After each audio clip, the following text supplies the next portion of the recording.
Welcome to the Four Horsemen. You may be aware that League of Legends is experiencing an unprecedented level of drama from the team operations and league operations side right now.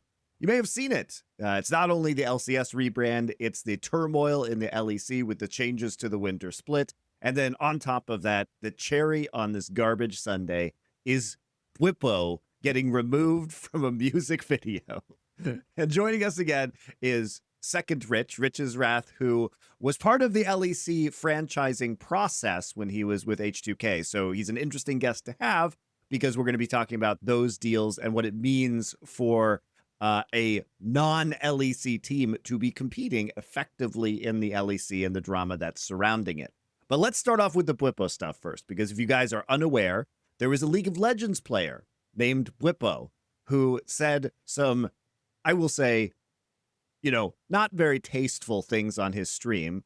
Mildly stupid. They were stupid, you know, but like minorly stupid. I don't think it was the biggest. It was just mildly. Yeah, it was mildly stupid, coming from a place of clearly a man who has never lived with a woman in a long-term relationship, right? Like, I think we can say that. I mean, the sad thing is he claims he did. In fact, his girlfriend even came out and sort of rebuked him a bit. But I also just imagine he's one of those people. I always say this. They do spend 14 hours a day inside a video. So. Yeah. I mean, yeah. He's not outside the matrix. The story. I mean, can I be devil's advocate and like push to upgrade this to incredibly stupid? Go for it. Okay, because you know, yeah. not like I don't think it was nefarious. I don't think it was trying to be offensive or anything like that. But just like if you just think about any aspect of that for a millisecond, like, oh my god, women marathon runners exist or whatever. It's like, come on, bro. Like, we're playing video games inside. You have easy access to all your amenities and facilities. Like, it's probably one of the easier, you know, competitive. I mean, put it this way: so. I've lived with, you know, girlfriends, partners who've like had real bad, you know, crippling monthlies, and they still go to work. You can't. But I would even advocate, by the way, like if ever there was, it sounds awful, if ever there was a fucking reason to have a sick day, I'd be totally in on that. Sure. Like mandatory sick leave during that, you know, no pun intended, period of time. Yeah, but so what Bwipo said, guys, was basically he implied that women who were on their period should not be playing competitive games. And anyway, this blew up, even though it must be stated a week later. He said this on his stream. It actually only blew up because of Shox making a TikTok. You have to understand, this is where League of Legends is now. Bwipo said that on his stream. Remember, his stream is constantly watched for people to harvest clips.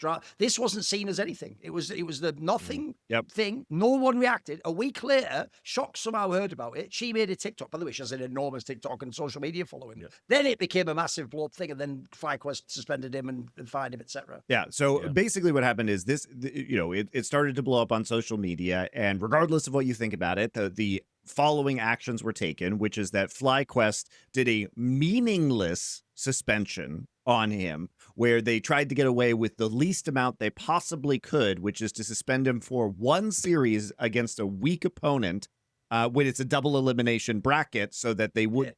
Yeah. Even so, the idea you get suspended from the game for just like what any worst is just like a mildly stupid / ignorant comment on a stream. Like you could also apologize for, which he did. And honestly, you know, it is stupid, but he could literally just say, "Wow, I was ignorant about this. Sorry," and then who cares, really? It would be the ultimate topic for a man to come out and claim ignorance. Exactly. You would have to acknowledge that, yes, you are indeed ignorant about the woman's menstrual cycle. Yes, which is even just a factually accurate statement, right? Anyway. Yeah, and also hard to admit, is it? It's the easiest spin of all time too, because you could also say like, well, I hope this informs other people who may be ignorant about this, so that you don't make the same mistake I did, right?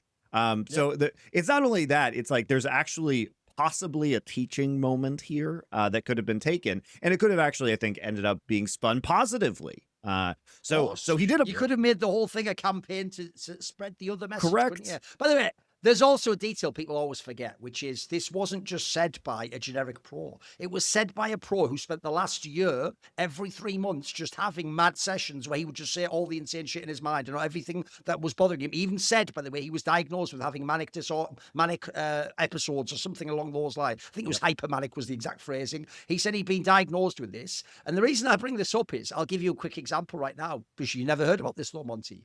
What if I told you a player on Los Ratones, they'll be featured heavily in this episode, an incredibly famous team right now with a giant fan base of people, and they're all influencers in their streams. What if I told you one of the players, Nemesis, did a stream right after that, watched that clip, and just went like, how's he wrong though? But then deleted the VOD, and then that was never even a thing. He will never, by the way, by the logic of what Bwipo did, he's just done the same thing. He's basically just said ditto, aka copy and paste. But that's not a drama, because he isn't scrutinized like Bwipo is. Bwipo also, everyone's ready for anything out of his mouth to be stupid. Everyone's ready to attack him, to get clout, to tell him he's a fucking idiot. Like, he's sort of made the rod for his own back to some degree. Yeah. Yeah. I mean, look, on that point, we can't say that a lot of the crazy shit he said in the past, and by the way, there's a fucking, it's like the Book of Grudges. It's a fucking long list.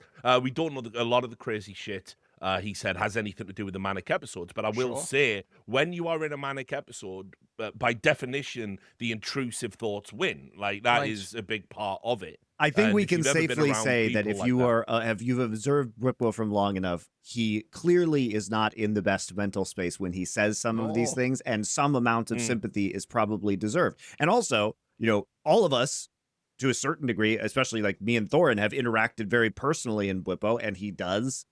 There is something a little bit, different about him, let's say. And so, I do think, like, you have to keep that in mind. Which I notice gets you forgiveness and, like, immediately swipes away every sin if you're other players in League of Legends, but for some reason never applies to people like Bwipo. Because, by the way, there's another thing people never mention. They never give the context. Like, if someone's done something wrong, just nail them on what they've done wrong, dickhead. Why do you have to create like a false set of context that makes it seem like what they did was worse because you want to blame someone else who isn't them, like Andrew Tate or something, who has nothing to do with Bwipo? You're really just wanting to get at Andrew Tate or fucking Elon Musk, so you're going to use Bwipo to do it. Because one of the weirdest things is, here's why I've always speculated when I heard he might have some problems, that is one of the causes of these outbursts. Because this isn't even Bwipo's personality, bro. If you actually saw him up until, I'm going to say, like, maybe like 2022, bro, he actually was someone on stream I found annoyingly wholesome. He would do that whole shit where he'd, like, devil's advocate all the players fucking up his solo queue game. Like, well, maybe, he's having a bad day for all we know, like, he hasn't learned the matchup. But he'd do that. In fact, his whole shit, if you remember back in the day, was when he was teammates with people like Selfmade, or when people like Forgiven were in the scene, he would be the one, like, mildly chastising them. Like, you don't have to be toxic in solo queue. Like, why don't you be more of a positive presence? So I have seen, like, a personality shift, which I would say would go hand in hand with some sort of a long-term mental health disorder, because actually this isn't the person I recognized from before. I actually found him to be quite a different individual. The thing is, I'm not a doctor, but I don't think I suspect that this thing had nothing to do with any kind of like mental health or whatever. Like lots of the things definitely not. I don't think. No. Yeah, like lots of things that he does. Like, for example, like Thorin said, he used to come across like very often as like, even on like when he went on Crackdown and stuff, like there would be lots of edgy talk going on, and then he'd be like the super wholesome, let's bring it back down to neutral or whatever. But then like the next week he'd go on LCS and be like, Dockler's fucking dog shit, he's so bad, he doesn't deserve to be in the league. That I'm kind of like, okay, that's kind of a weird dichotomy of like personality traits or whatever. This was just him nonchalantly sitting in his chair being like, yeah, so I think women just way too emotional and obviously can't play League when they're on their period. I don't think that had anything to do with a mental health issue. Yeah. I think he genuinely believed that, and he's just really stupid. Yeah. Like I think these two separate things that both happen to be true, but yeah, I don't know. I'm not a doctor. It's like I say. I mean, a lot of guys that like aren't very well experienced and haven't been in long-term relationships, they just don't really know a lot about these things. And it's like, there's certain aspects about women biology that are going to be totally shrouded in mystery to men, and they can only experience them when you're in those relationships secondhand and by listening to your partner and what they're going through. Menstruation's one, pregnancy's the other, menopause is the other one, and it's like, you're never going to have a concept of what those things are. And there's not really And his male girlfriend was a equivalents. psycho, relevant context. Right. She's not like par for the course. She was a crazy person. And by the way, just so people don't think I'm just hating for the sake of hating, this was someone who I made like a bit childish of me maybe, but made like a one word like or one sentence subtweet about. She responded with a 3,000 word essay that she specifically mentioned me in, and Sounds healthy. Insane, absolutely insane. By the way, I'm not just throwing out a random number. I copied and pasted that shit and put it in word count. It was over 3,000 words on a twit longer or medium or whatever the kids use Rich with these the days. twit longer, power Insane. generated. It's over 3,000. That's it. Yeah, I think not. So I think here's because that was a long-term relationship, right? But I would suggest that video game bombastic player Bwipo plus his quasi coach of fanatic weirdo girlfriend was probably not the most stereotypical relationship, where he was probably not given, the greatest insight into the average lady, let's say. All right. Well, all of this aside, I want to move on now to what actually happened, because as we said, he said some dumb shit. And what happened is FlyQuest gives him what is effectively a meaningless one-match suspension. Riot does nothing. Okay, Riot does nothing. And it's very important that they do nothing, because not only that, they continue to platform him throughout LTA, now called LCS again, we'll get to that, LTA playoffs. They show him, they give him interviews, he is on stage and a very visible presence. He is a very compelling interviewer. He is an interesting character within the league. He does like to trash talk, which was actually a big feature of the LTA playoffs. And then we now get to the following point, where Riot, out of the blue and apropos of nothing. Remember, this has not continued to simmer. This episode is now done. The book is closed on this. He publicly apologized. He was punished by his team. What else can you possibly want? And at this point in time, here comes Riot from the turnbuckle, right? For apparently no reason that we can actually see, which is that they announce the delay of the world's music video. Now, what might this have to do with Bwipo, you might ask yourself? It's very... Why would you delay a music video because of something Bwipo said and already apologized for and was already punished for by his team? Well, it turns out that if you guys don't know, you're coming from Counter-Strike or another game. Every year, Riot releases this music video where they contract an artist, and usually, or in the past, they used to make a song. Now they kind of just, I don't know, like, cozy up to a song that's already being made by a major artist, and then even though it's not their song, it's the artist's song, and then they just kind of ride the coattails on the release, which is weird, but that's fine. I assume that's potentially even part of like how you get the costs down, like you're essentially promoting a new track or some shit. Yeah. ESL tried something similar with like up and coming labels and shit, so I imagine that's how they square the circle. Like, Yeah. So I think it's a way for Riot to save money while still being affiliated with very major artists. Last year, we had like Linkin Park for League of Legends, and it was part of the Linkin Park's return with the new singer, and so they were affiliated with a song in the new album. But these songs, as far as I can tell, would be released anyway, regardless of Riot's promotion. So has anyone accused Linkin Park of going woke? Who could have done that? So I just want to know. So basically, that's out there. These music videos come with world's theming, let's say. And apparently, Bwipo was the LTA North representative in this video. So he was, I know, unconscionably going to appear in a music video about the game League of Legends. And we simply can't have that. So Riot announces that the music video is delayed. Okay.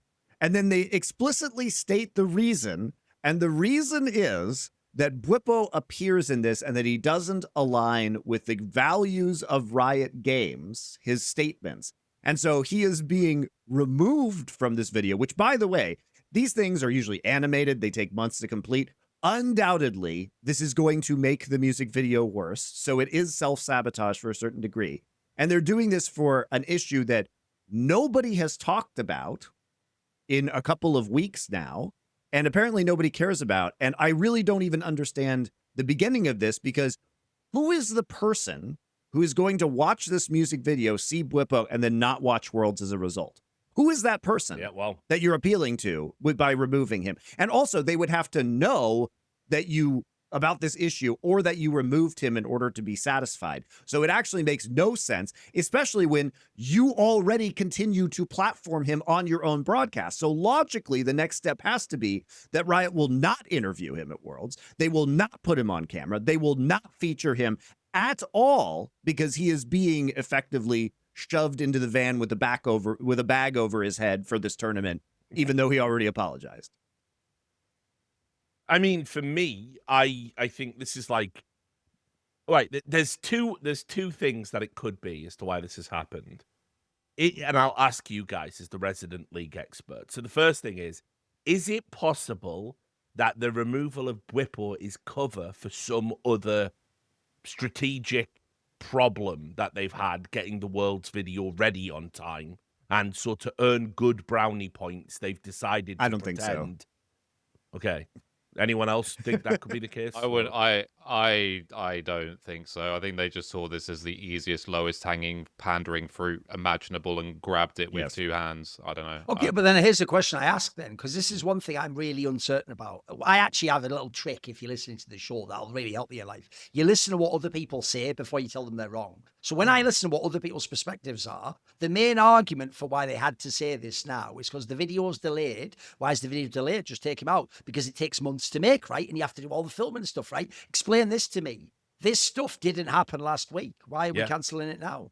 That's why I don't think Rich is totally off base there. Like, I think it's a possibility. Why do it now? Because it's like you wait till the 11th hour to say the Bwipo angle. You know what I mean? So I agree there's something weird about that. Like, to me, logically, the second Bwipo did the shit where he gets suspended by FlyQuest, surely then's when the next day, if you want the free, easy, low-hanging fruit, RichsWrath, you come out and just say, and we're also going to take him out of this music video. And by the way, that would get zero criticism like they got now. Now, all the people who actually want to point out Riot hypocrites have got the fucking free license to do it. If you'd have done it back then, that's really bad optics to go against it. You have to just sort of go, well, I get why they're doing it because, oh, look, everyone's outraged by it. Why wait weeks to do that? That's what I mean. Why wait until now to take Bwipo out?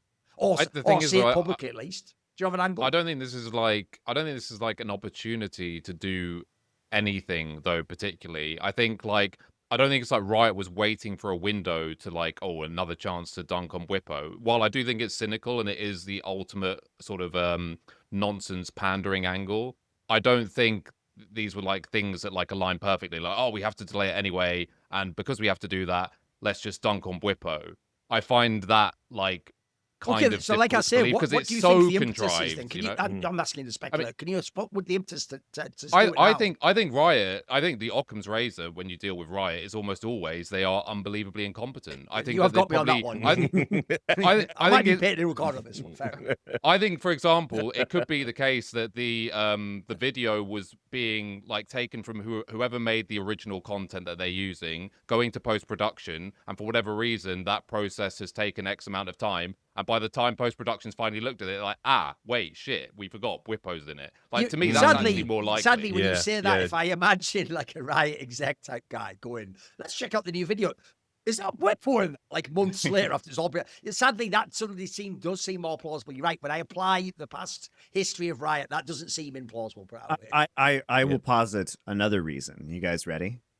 I think they are possibly covering their ass from liability from a lawsuit because, remember, famously, they are the company that was fined by the U.S. government $100 million for systemic misogyny, underpayment, and mistreatment of women that worked for Riot Games. So I have a theory that basically, if they were to platform somebody who said these things in this particular way, although one would ask why would they not? Why would they continue platforming him on the esports broadcast, right? But if I think there's a possibility that because this is going to hit a much wider audience, that they are afraid that the conversation then about this video turns back to Bwipo's comments, and then they open themselves up to a lawsuit from their own employees, their female employees, saying like this is an unsafe work environment and look at what they're doing. They haven't actually changed. Now, I think that's very low probability to actually happen, but the potential financial risk of that happening is absolutely catastrophic, right?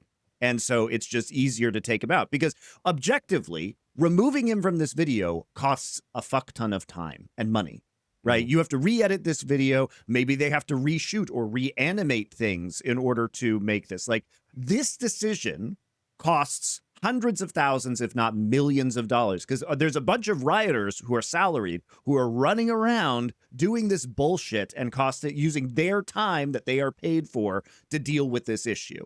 And it's not just a few people, it's a lot of people. And it clearly goes way, way up to the top.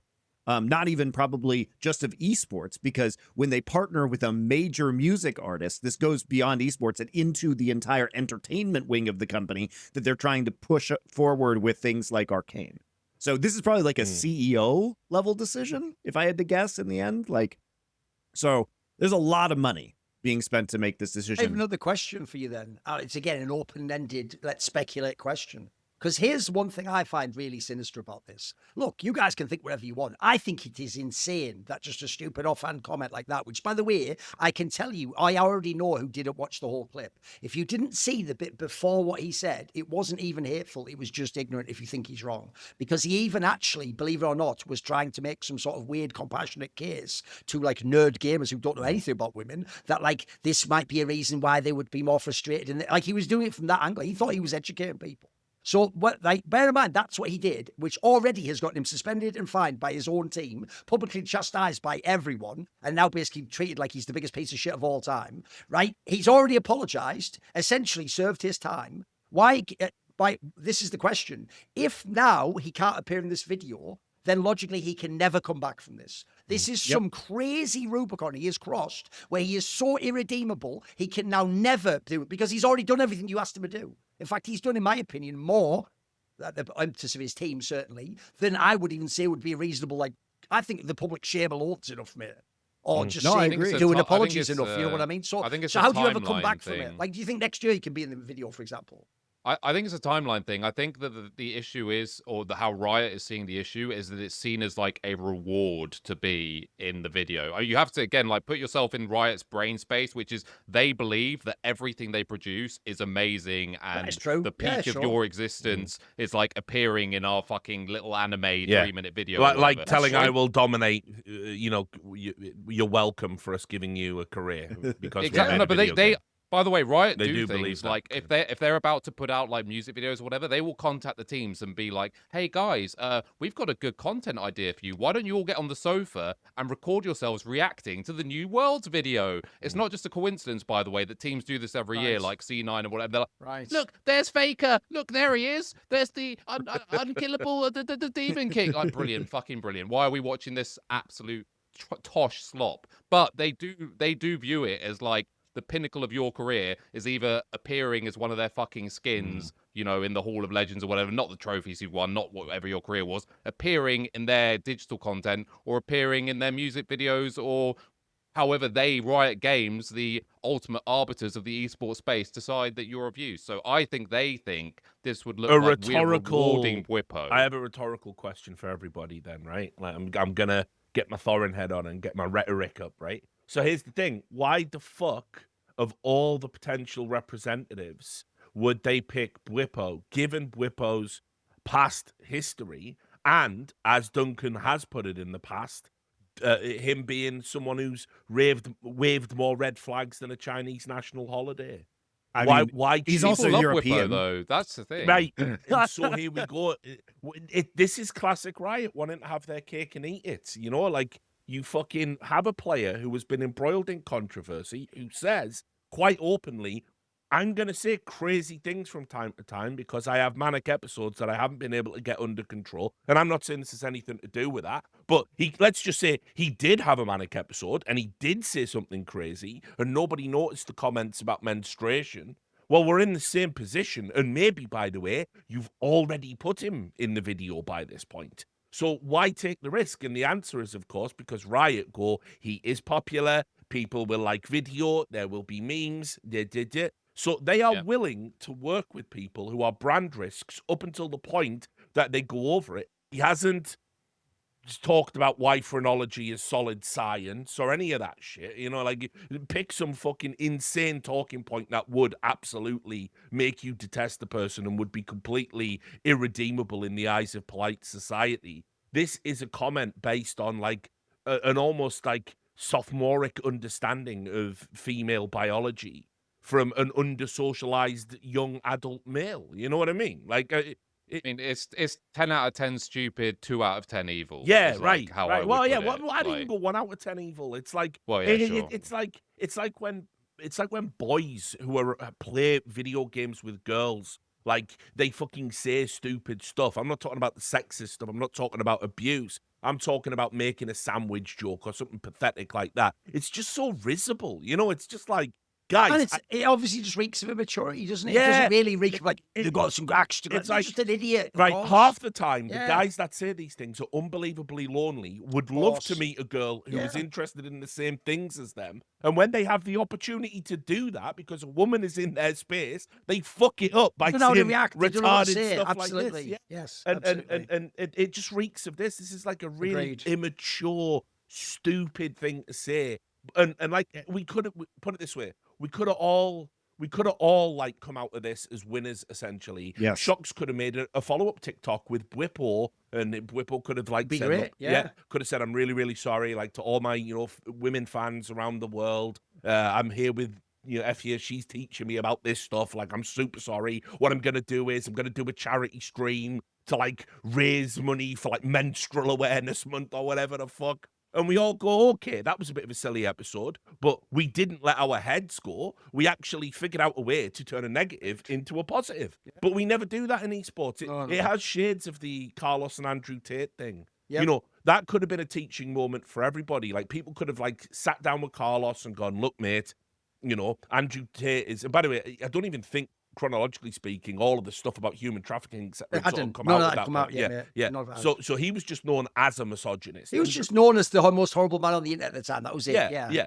And so you could have said to Carlos at that point, like, look, G2 is this like idealistic, aspirational esports org that, by the way, has also platformed women in the space, given women incredible Certainly, yeah. careers. Like, when you stand adjacent to somebody like Andrew Tate, like, it is hurtful to those people. And I'm pretty sure if you just back-channeled Carlos, instead of having a big public Yes. outrage about it, he wouldn't have felt backed into So a we don't know corner. why I'll even agree, knowing him a little bit, that is exactly what his response would have been, Richard. Yeah. Because if people don't know, I also know behind the scenes what was going on in the maelstrom when there was that 1 week or so where it was like, right, is he actually going to be ousted from G2? By the way, for every dickhead, he just allows you to think that you morons. He never gave up his shares. He never gave up any ownership stake. He just basically became a passive entity within the org and went off and lived his own life separately and very rarely ever tweeted about esports. Right? I can tell you behind the scenes, I think he's even said this in interviews now, the main thing that made him realize I won't fight this and do things like go against the investors and all the like things he was being threatened with is because he realized, think about what Richard just said, he realized, wait, there are a lot of people I care about below me within G2 and this will affect them and their lives and their families and things. Well, essentially that's the same argument, Richard. People could have got to him on exactly that angle. So obviously he's someone cognizant of his own family life and his own legacy. If people had gotten to him on that in early on, I actually agree. The whole thing could have been turned around. I really do think so. And now, unfortunately, we've got a version of Carlos that, even though he's not doing it right now, has said some unbelievably, unbelievably whack things. Like, but he's actively tried to like lean into, haha, I'm uncancelable. Absolutely. Which, by the way, it's really sad when people get to that point and become fucking edgelords. It's just like, oh, you know, and it's sad to see someone of Carlos's intellect there. He did a video recently. I watched it, the full hour, where he was like talking about his future and stuff. So back to the Bwipo point, my question remains, why would Riot Games make content that is beloved by the community contingent on someone they know as a brand risk? And why would this be the disqualifying moment over, say, when he defended Malice for saying like racist stuff in solo? He's also games? not the MVP. Like, It's you could have made just- this about Inspired and it would have been fine, right?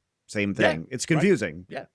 Yeah, it is. It's just very all strange, about very like strange. it's just all about reception. That's all it is. Because up until this moment in time, it was all just like Bwipo says something that's actually outrageous and actually usually injected with like a little bit of malice or backhand complimentedness or whatever it is. But then it's just like hee hee ha ha. Look at Wide Bwipo. What a wacky character. Like what? Like he did some outrageous things like before this, which were way worse in terms of intent behind them, or at least how I interpret them in that way. But no one cared because we have this weird thing, and this isn't just like an esports specific thing, but like in 2025, where if someone's general demeanor is very palatable to a large amount of people, it actually doesn't even really matter, particularly if they have these random outrageous outbursts or say something that's actually heinous or whatever. But if your natural demeanor is like, I don't know, someone who's maybe just more edgy, like by default, then everyone is, or everything is interpreted with zero generosity whatsoever.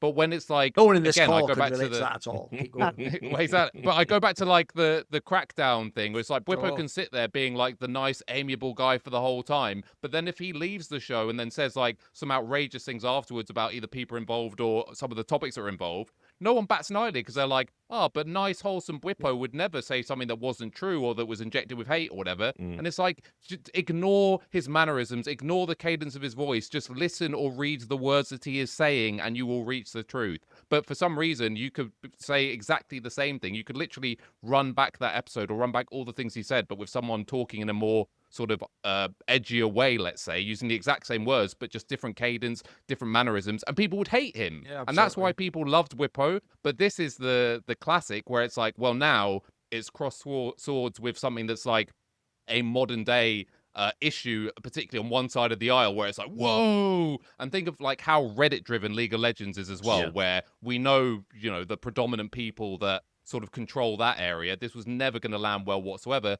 Riot is a slave to Reddit in the same way that Reddit is a slave to Riot. And I think it just sums up like what the community reaction is. And they're like, okay, well, we can't be seen by our Reddit community basically, or the community at large, for rewarding this, so we're gonna pull it. That was going to be my my other suggestion, that ultimately someone in the company, whoever it is that's obsessed with Reddit, and I know it's lots of people at Riot, basically just saw the because that thread was unbelievably populated with comments, and it was the top thread for the day. And even though it was ostensibly a witch hunt, it was a witch hunt that was allowed because it's within the good rules of witch hunting. And you know, it's also like this just Streisand affects the issue where this was over and now everybody's talking about it again.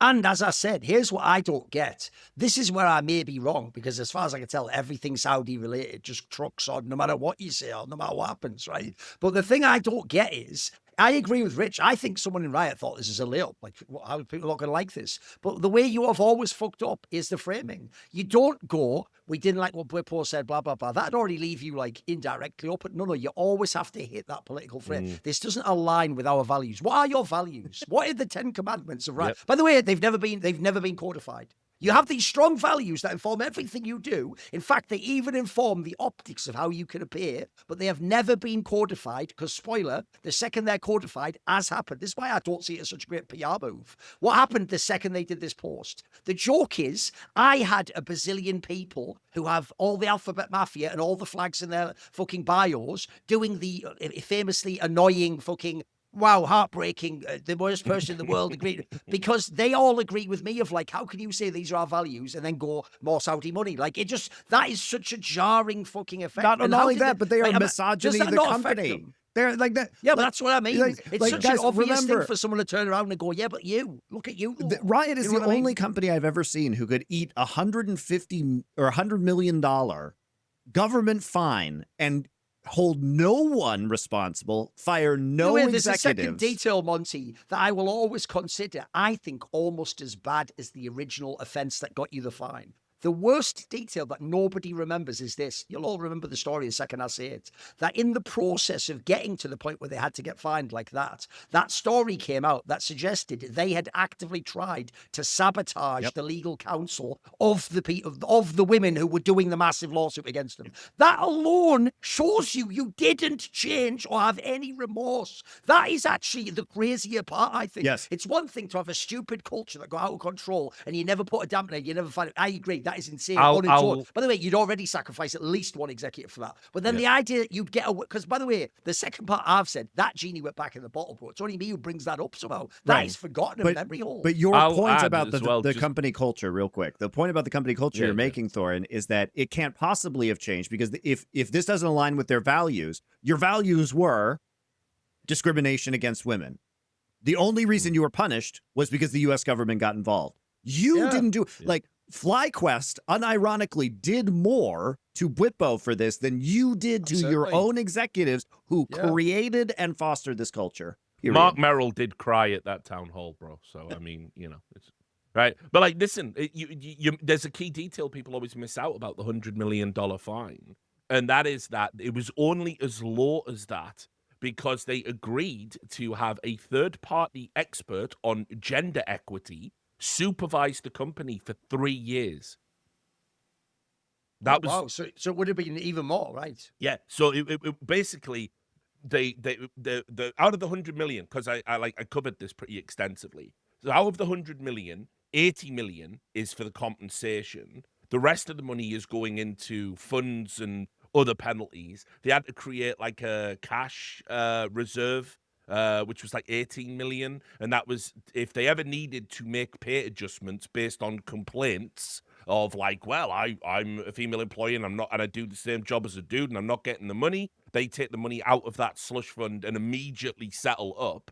And this will be under the auspices of a third-party gender equity expert, which has to supervise the company. So in other words, Riot Games had to agree they couldn't do it themselves. They needed a third-party auditor to ensure they wouldn't be sexist as soon as the fine was paid. So that's an interesting little detail, that they can talk about their values. Your values have been mandated by the state of California and enforced by third-party auditors. You have no fucking values. That's and by the way, the abundantly problem clear. of chronically underpaying women could have been analyzed by your own fucking company, and you could have known that the whole time. Well, remember, by the way, also the chronology of it. There were internal complaints. There were complaints to HR. There was individual lawsuits filed that triggered the investigation by the state of California's Labor Department. There was a million turnoffs that they could have gone to prior to the $100 million. They didn't want to do it for some reason. Almost as if, as we've all know firsthand, Riot don't like to be strong-armed until they do get strong-armed by someone that actually matters. And then they turn around and they say, we were always going to do this. No one's strong-arming us. We're all powerful. We created esports. Don't you know who the fuck we are? Like, that's just the mindset, man. They're farcical. By the way, as well, just to get this joke out of the way, I hope the irony isn't lost on anyone that a company whose official color is red, that has the revolutionary fist sign as their fucking logo, is in a Stalin-esque way deleting people from content as if it never existed. Like, I mean, just airbrushing the photographs of Bwipo. Yeah. Well, Mark Merrill's there. Bwipo just. Like, it's a fucking joke, this company, man. Like, it's ridiculous. Yeah, so I'm not even saying, by the way, like, put it this way, I'm not saying that there aren't things that wouldn't make this appropriate.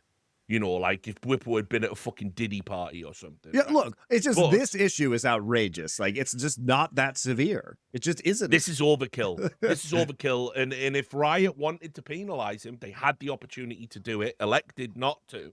And that says to me that you believe that you see, Richard, they can't. Here's the other thing is they can't actually punish him, because if they punish Bwipo for what he said, they have to punish Aiming, who's a Korean player, and they have to punish Shanks, who's a Chinese player. And this is a very, for them. Well, they just don't punish Chinese players. Exactly. We know that. No. But here's the thing, Richard. They can't punish Bwipo really, because if they set the precedent to do that, then they would have to mega punish some Asian players. Riot just show bias to the regions they want. I mean, that's sure, but it's even more obvious in this case. You know what I mean? And like, and here's the thing: I don't think. Here's my theory: I don't think Riot HQ can punish Chinese players. I think Tencent will actually stop them. So, like, I think they cannot punish Bwipo. This is the only punishment they can give to Bwipo. By the way, I also want to know this, right? Because here's what I don't get. So these are your values as a company. So you're actually just openly saying out loud that to play their video game professionally in their leagues, you have to have the same values as them. Bro, they let Michael Vick back in the NFL to quarterback after like torturing and killing and being fucking literally dogs. a felon in because prison. because do you know what? He served his time. Yeah. The concept in American and free society is you have served your time. You have, to some capacity, been rehabilitated. Now you get a second chance. That's why I asked that question all the way back. Is this really what makes you irredeemable? Like, you can't ever come back from saying some shit comment forever. That's it. You're just done so forever. Because it feels like that is the vibe. But Thorin, Michael Vick was, probably the most entertaining quarterback of all time, whereas Bwipo's fucking proxy farming on Singe. So, by the way, am I the only one who just thinks it's actually just hilarious? I actually just don't care about this at all. I think it's fucking hilarious. What if it was like some player living on the poverty line who's like had a rough go of it or whatever? Personally, I hate Bwipo. I think he's a piece of shit, regardless of all his mental health stuff, whatever. I just think he's a piece of shit who's been overpaid his entire career to the tune of like 5x probably at this point.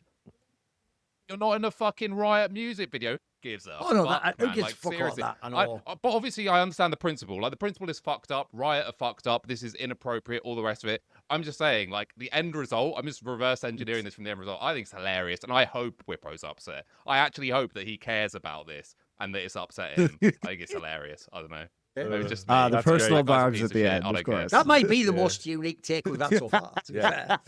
No, to be fair, that's what I love about Rich when he comes on the show. He's like, he hates so many. He was people like, in the scene principle, and I'm doesn't like against saying all it. of it, but because I dislike him, I'm going to cheer for it anyway. So.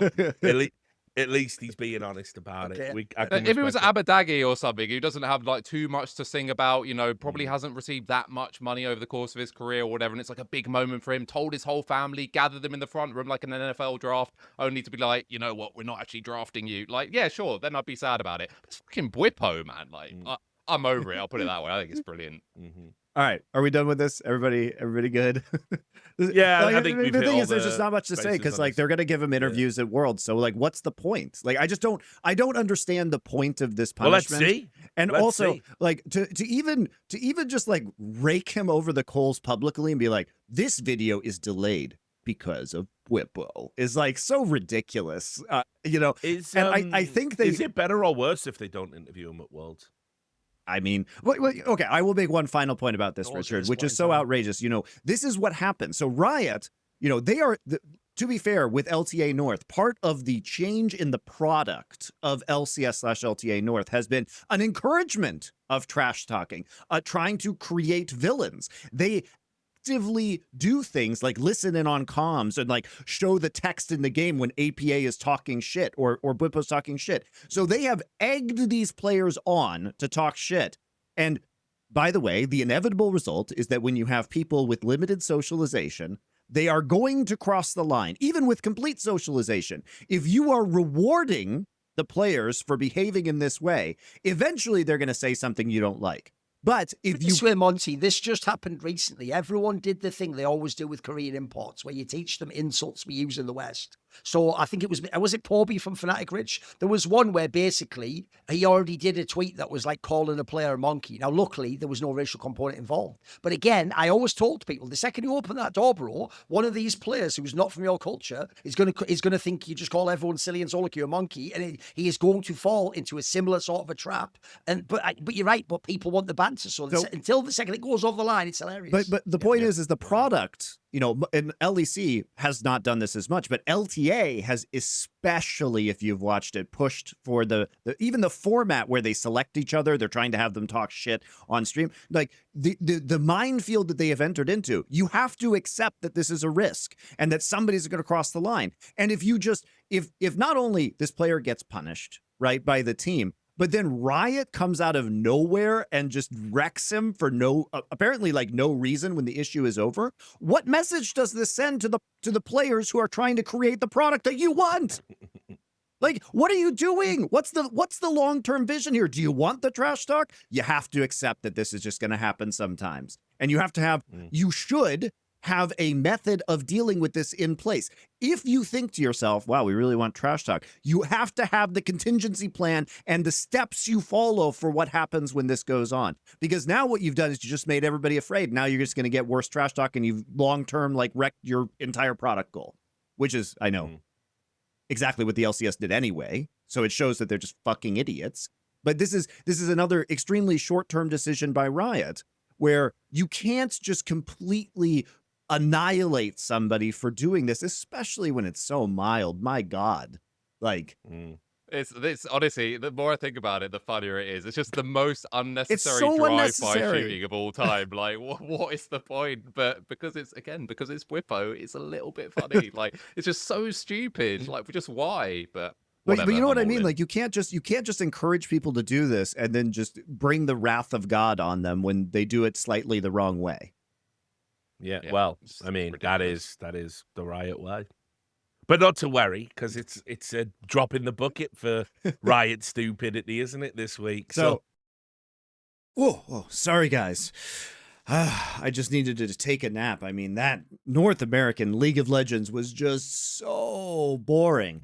But luckily, I had my Manta Pro sleep mask on hand because it offers 100% blackout, which I definitely personally need for sleeping, guys. So I've been using this every night since I got it. It has been fantastic. It's ultra lightweight, ultra breathable, has cooling materials on it, so you'll never get too hot while you're sleeping. The eye cups are fully adjustable via Velcro, so it'll fit your face absolutely perfectly, and you can just throw it in the washing machine every so often once it gets dirty.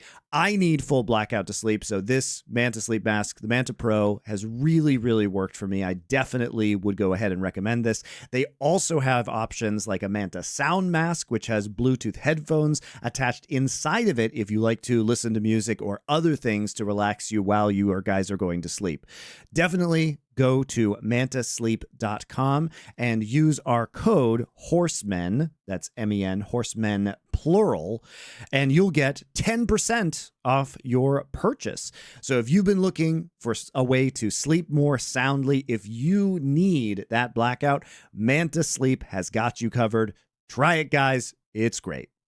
So next topic. Next topic Monty. is LEC. So for those of you who don't follow, Yeah. LEC is the professional franchise, has to be said, franchise. This is the key part of this league that Riot runs in Europe.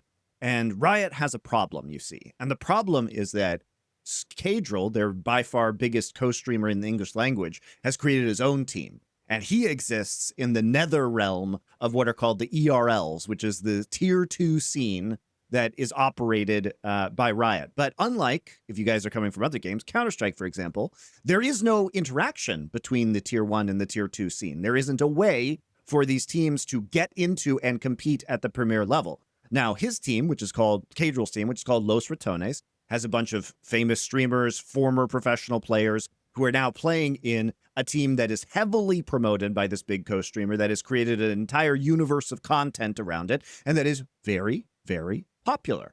And so people want to see this team compete. And indeed, it would be good for viewership. It has to be said. Nobody's debating whether this is a good move for viewership. So what Riot has done is they have taken their closed ecosystem, which it must be said, Riot created the closed ecosystem. They did it. They previously had a system where you could promote, and now you cannot, right? And so they created this closed ecosystem, and now they are saying, well, we're going to change, last year we changed to like the 3-season system, which they call splits. We're going to use one of those splits, and we're going to have interaction between the amateur scene and the professional scene, and they're going to be able to compete. And obviously, this makes LEC owners angry because they paid tens of millions of dollars for exclusive competitive rights at the top level.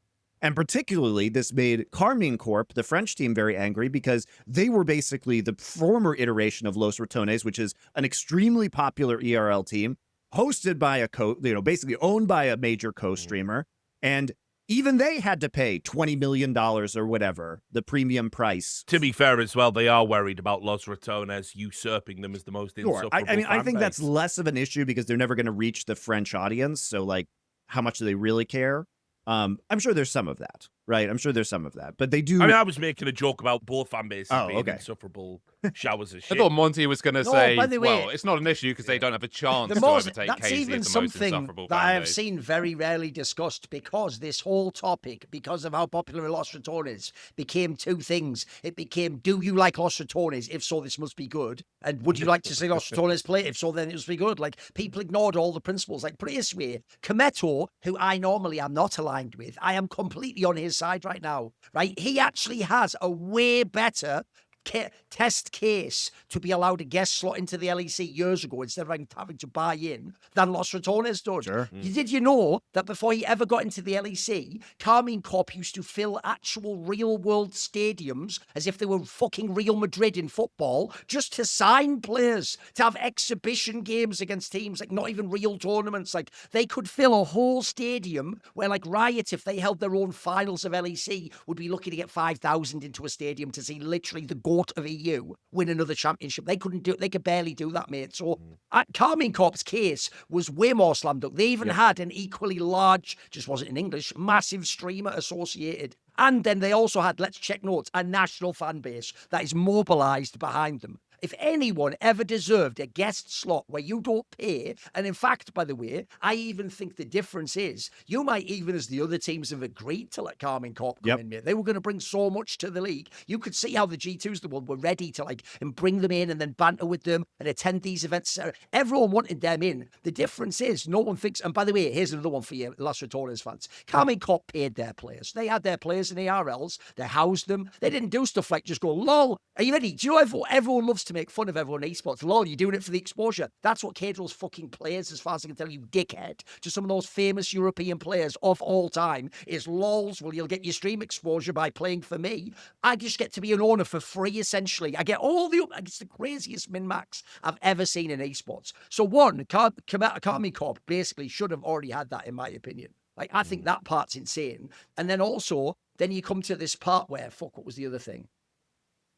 Karmine Corp deserves to be in the league because of their fan base. No, that was the other thing I was going to say. Something everyone always gets wrong. We always forget this. I forget this. Is, did you know the most recent slots sold in the LEC, where they weren't sold by Riot, obviously, that was ages ago. They sold the 10 teams already. When people bought other people's slots, a lot of people forget this detail. You didn't even just pay 30 million euros or 20 million euros. You paid 20 or 30 for part of the slot. You paid to rebrand someone else's slot. Rogue is Na'Vi. If you go and look, as far as I know, Rogue has partial ownership, and Na'Vi paid for like the majority to rename it. Now, I think it was the same thing with KSE when they bought. Which one was theirs? I forget which. If theirs was the Astralis one, or was that BDS's? I think theirs was the Astralis one, and BDS was Misfits. Yeah. Okay. Anyway, as far as I know, the last massive multi-billion-dollar deals, which are way above the original valuation, hence the whole point of a franchise league, by the way. LEC is one of the only leagues that's managed to make that work. Was even the idea you can look it up that you don't even get the whole thing. Look up the Rogue one where it's like Rec Global or whatever. As far as I know, you bought like say 60%, and then they keep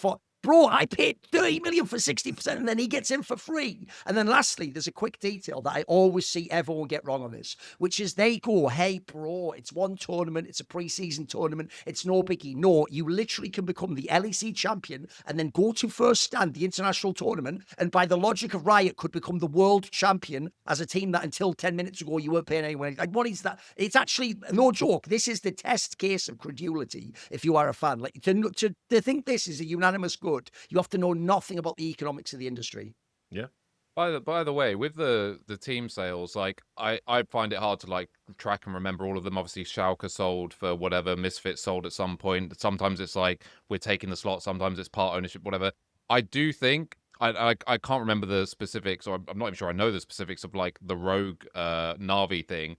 I do think though some of these numbers that get bandied around are not really accurate at all, and by that I mean, for example, I think part of Na'Vi going into Rogue is that they're saying we will assume all of your debt, because by the way, Infinite Reality are in massive debt. By the way, late payments with players, like all sorts of bullshit going on there. And I don't think that they paid them some like massive lump sum of here is 20 mil like liquid cash. I think that a lot of these deals, and the Misfits one, by the way, is the biggest, that gets reported, and this fucking rival idiot who makes YouTube videos was like pushing this out as well as if it was fact. Like, they sold it for $50 million cash. No, they fucking didn't. I'm not even sure like if any literal money was actually transactioned. I think they basically worked around an evaluation, and obviously lots of moving parts. But I think it's important to say that, like, with lots of these big deals, those huge lump sums aren't actually changing hands, so far as I know. Like, I know Ben, I don't even know what he's doing now, but the owner of Misfits at the time, I don't think they were receiving anything like that amount of actual money. It's all very complicated and gets in the weeds. I think Schalke was actually the deal where the most amount of pure money was going through. And I think the reason for that was because their football team was actually in such dire straits and got literally relegated from the Bundesliga. They're like, no, we actually need cash or our fucking football team might go under. I think a lot of these other numbers are a bit sort of quasi, a little bit of equity here, a little bit of value in kind there. But to your point, original point, Thorin, is like, yeah, Cadrel, as far as I know, does not pay his players anything. The whole thing is VIK. Like, the whole thing is VIK. It's like how much your stream has been bolstered by my viewership and exposure and whatever. Like, the idea that these guys get to just, like, slide in the back door is mental. Also, the wording that Riot's used around this, which is basically, we're trying out this thing to see if it works. Fuck you. No, you're not. Because if it's not Los Ratones, you never would have tried this in the first place. You're doing it purely because it's Los Ratones. And if they're no longer in the equation, or if they become in the LEC permanently, you will never do it again. The only time you ever will is if a new Cadrel spawns and then he makes another team. You're like, you know which, what? By the way, a new Cadrel will not spawn because they will never give casters co-streaming rights again because of this. Like, you'll notice that they very deliberately, they announced the World co-streamers today. Why can't any of the casters who are not at Worlds get co-streaming rights? Why is that? Because they don't want to create another Cadrel. What Rich is saying is a very salient point too. This is something a lot of people also missed. Riot themselves, because remember, the leak was almost certainly from the teams like Karmine Corp. If you look at who it was motivated for, and they knew how it would play. The leak itself just said, essentially, congrats, Los Ratones is joining the year, right? That's not how Riot would have built it. Riot did this thing where they thought they were being coy, where they were like, not the old owners of the team, they were like, oh, we'll have 2 slots for EMEA. Listen to how the 2 slots are decided. We'll have like the winner of EMEA summer that has not yet to be concluded, so we don't know yet if that'll be Los Ratones or not. And then what we'll do is the other one, you know how we got rid of that whole circuit point? It's sort of like that. Whoever was just the most successful throughout the year, that's definitely Los Ratones. Then they're going to be in. So what you're saying is, no matter what happens at the end of the year, one of the 2 teams will be Los Ratones. The other one, by the way, we not only don't care about, we essentially just allowed that to actually create this scenario where it has to be Los Ratones that come in. I agree with Rich. The craziest lucky people ever in this equation is whoever the fuck the other team is that gets to just ride the coattails of Los Ratones. Because I agree, if Los Ratones did this one split and then literally shelled the team, by the way, they even implied that almost as like a threat, didn't they? Like, maybe I'll just shut it down or whatever. I'll never spend any money. He even blatantly said he'd never spend the LEC money. He said even if he found it, listen to how bad the optics are when you've sold slots for this. He said on his stream that if he found a bag of like 20 million euros on his doorstep, he would never buy an LEC slot. That's the guy you're giving one for free. And then you're turning around and when Kometo gets mad, people going, why is he salty? As the usual fucking pleb mindset. So I think that part is also fucking mad in itself because it's so clearly just reverse engineered to get this one specific team in. But because they're Riot, they don't have the nuts to just say, we're just inviting Los Ratones. That's it. We're making a guest slot for Los Ratones. We want Los Ratones. And then you have to, as usual, Riot also has to pretend that the rule just happens to favour exactly what they want. And I also agree, if Los Ratones goes away and it really is just like Barca and fucking Nord Esports as the others, then those teams will very quickly be, those guests will be very quickly escorted out of the back door via the servants entrance, I imagine. So no, the whole thing is so incredibly cynically done. Yeah, I mean, look, having watched this from a distance, it's like it really sort of makes me wonder about like why it is only Los Ratones you would extend this to, and only specifically in this region. And it's like, for instance, why wouldn't you do this for like other orgs that are like hugely popular that don't have teams right now and aren't active? Like, why wouldn't you consider, for example, we're going to talk about how LCS is coming back.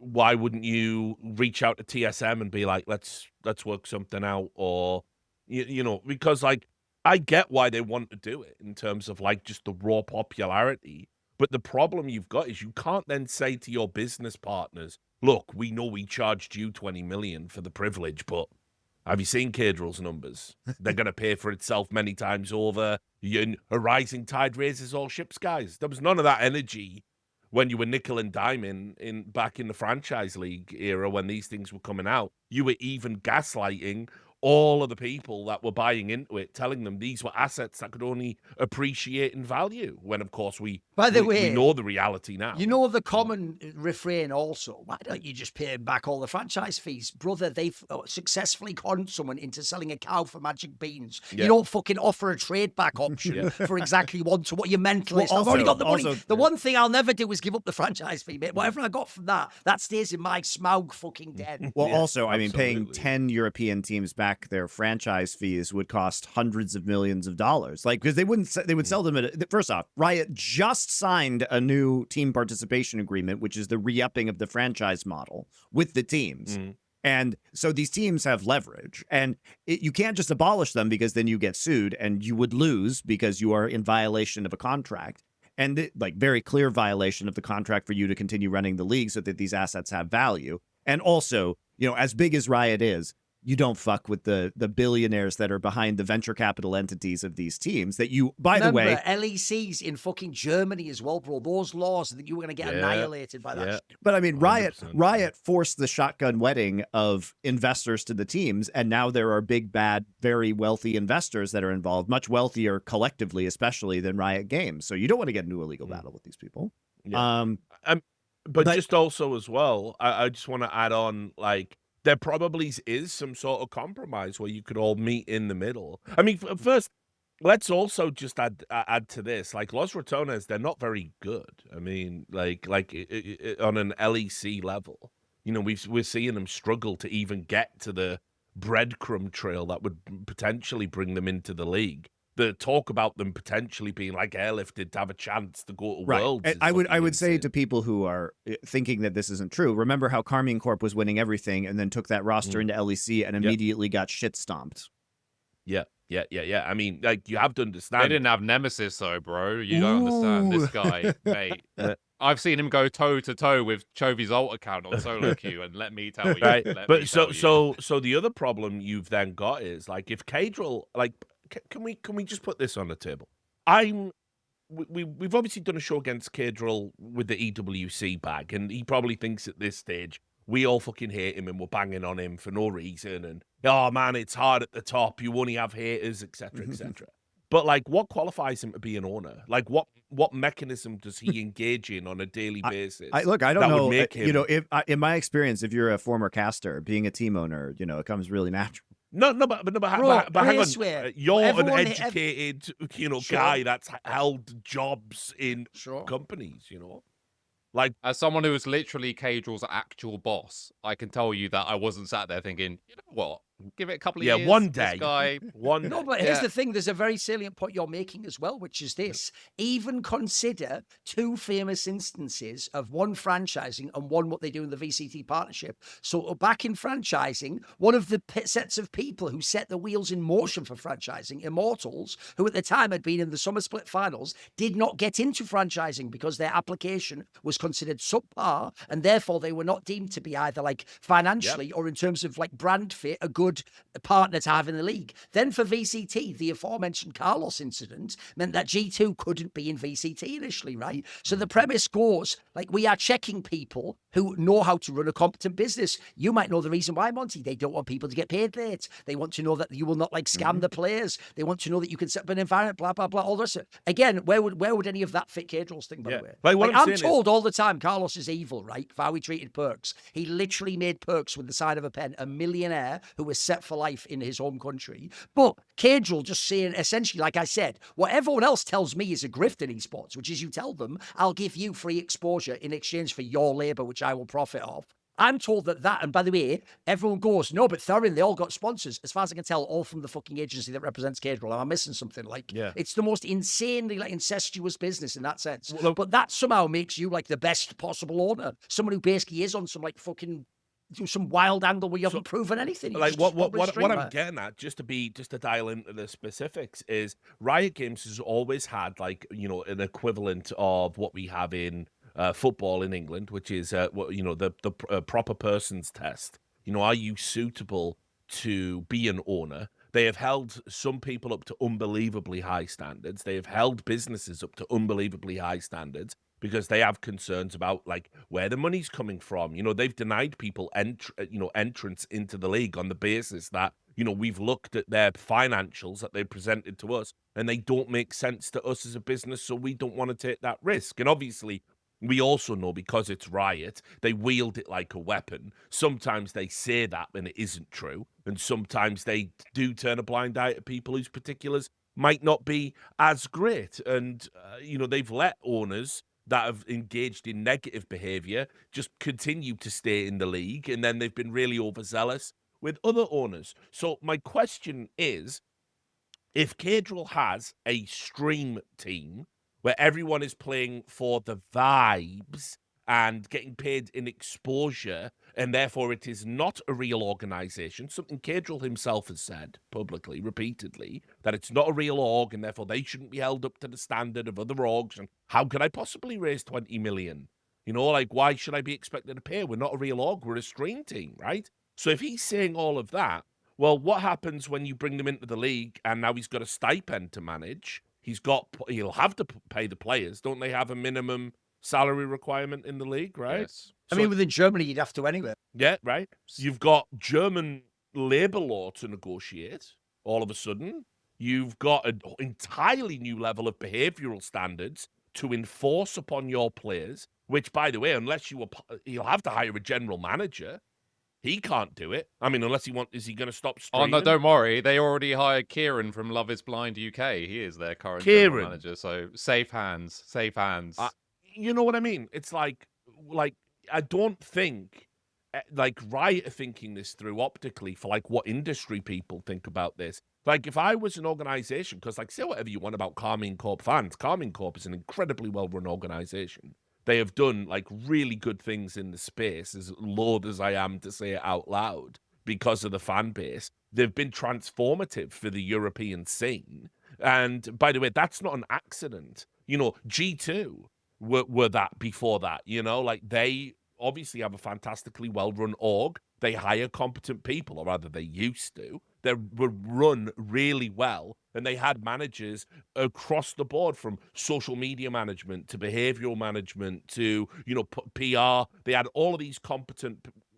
Does Cadril have any of that? By the way, or does he offer that himself? I'll tell you an obvious reason why that question is a good question, Richard, because the same story has already happened in LTA and it's happening again. So they gave a guest slot to 100 Thieves, and now Sentinels apparently is going to get in. Do you know why there's no uproar? Because 100 Thieves and Sentinels are real esports orgs that all the other competitors acknowledge and probably want to be in business with. They'd obviously prefer they bought in for the millions, but if they can't, they'll take that. I think that is very telling, that has conspicuously got no outrage and no behind-the-scenes leaks to journalists. But this one where, yes, Cage, by the way, Nemesis said on his own stream he gets paid nothing, because famously a fan asked him, would you join an LEC team for 3 times your current salary? He laughed and said, well, it's 3 times 0, basically. So, like, that's like a fucking joke that you'd get salary in this. I agree. Like, you haven't shown any pedigree. By the way, what you've done right now is appropriate. You've played in the cheapest. By the way, most people in the NLC get nothing. I know it's the UK league. It gets fuck all. You've played in one of the worst DRLs. Admittedly, you've mega overperformed in all the EMEA tournaments. You've won those. I mean, you do have, by the way, 2 fucking Hall of Fame players. Well, probably not Hall of Fame. 2 a player, the Hall of Fame player in your team, and one that was an LEC quality player. Like, you have some big names, but yeah, I know what you mean. They haven't met any of the criteria. They've yet to show they can run an esports org, right? Yeah. By the way, just do you not 5 think men playing in a game? Do you not think it's incredibly, to me, it leaves a really bad taste in the mouth that you've got a guy running an esports org where the players aren't played. Okay, there's a bit of context behind that, I guess, but whatever. They are playing in a league and so on. Who also is going to take a free ride into the LEC, but has also said that he would never, like, spend any of his own money to be a part of the LEC, but also was really fine with just taking the Saudi bag. I think that's, like, crazy, and none of that money's been, like, filtered back into the org as far as I can see. So it's like, I don't know. Well, like, it all just of that, isn't like, an org. Let's just be real. It's a shit brand to begin with. It's not an org in any conventional sense. You know this as somebody that ran an org, Doesn't it right? just build his own fan base as well? I don't really get the premise. Sure. I mean, like, let's be clear. The net beneficiary of this decision isn't the league, isn't even the players in Los Ratones. It's Cadril. Hey. Yeah, I mean, he's the guy that ultimately, like, all of a sudden the salary problems go away. He's got a stipend now. I mean, you know, all of the... He probably won't have a stipend. Why not? Why would he be... prevented from. It's a kickoff tournament. It's not LEC, right? No, Like, but I mean, I'm officially. talking about when he's lifted into LEC. Clearly, that's the long-term plan here. If Riot wants to buy a slot and let Los Ratones in, fine. I don't think anybody cares, because the problem is that what you're doing is you're devaluing the asset that people bought. Anyway, in case people haven't thought this through, logically, if you get big enough as a separate brand that you get a guest slot, then why does anyone ever buy anyone else's slot? Which, as I told you, was the only aspect of franchising that has worked. And people like Karmine Corp had to go through that hoop. So if that's never activated again, then you were just the last soccer in the pyramid scheme. But crucially, the difference with the guest slot and, you know, Los Ratones in Winter is that they don't get the revenue sharing that the other teams get. They don't get, and it's not really stipends but anymore. The joke is, right now, that would still work out hella for them on the equation. Sure.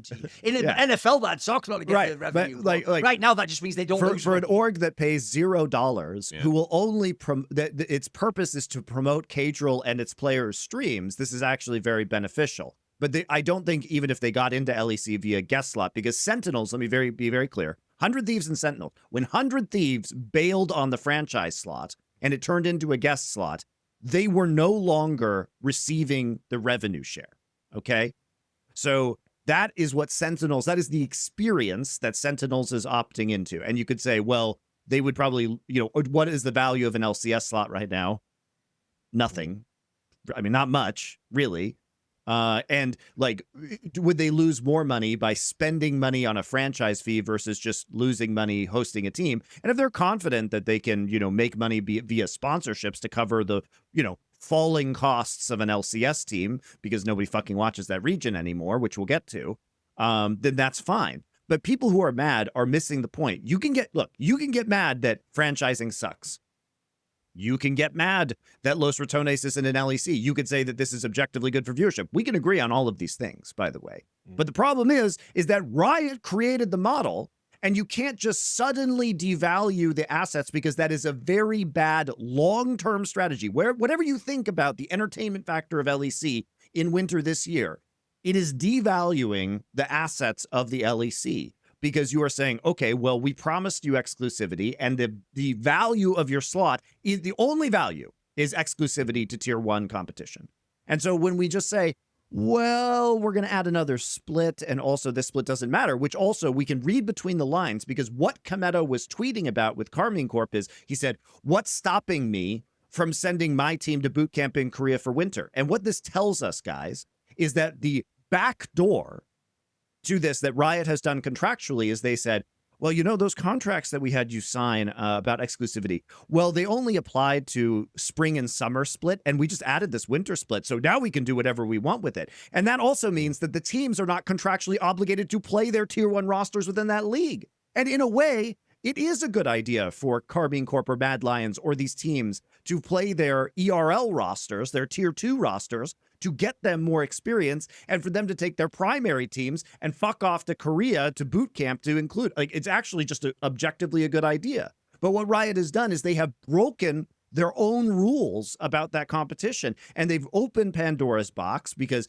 now objectively, we can just say objectively, the value of LEC slots has gone down. There's no way to say it hasn't gone down. It is worth less now because of this announcement than it was, period, end of story. Which, remember, this very year or last year, whenever it was, because there was that rumor that the Falcons desperately wanted in, but they were turned away, etc., it was still implied LEC was a huge market, bro. If you have the people who just say, like, can I pay infinite money? And there's a secondary detail. I've never even heard this topic discussed. I've only heard it mentioned in passing. But it's also mental if you are the likes of the Karmine Corp. Do you know one of the things that Karmine Corp does that G2, the perennial champions of the LEC, do not even do? G2 does not have, like, a proper fucking ERL team. They don't even attempt to do that, right? Karmine Corp runs an LEC team, which was the champion, and an ERL team, which is one of the best ones in one of the best ERLs. And they've created a real pipeline for talent, too.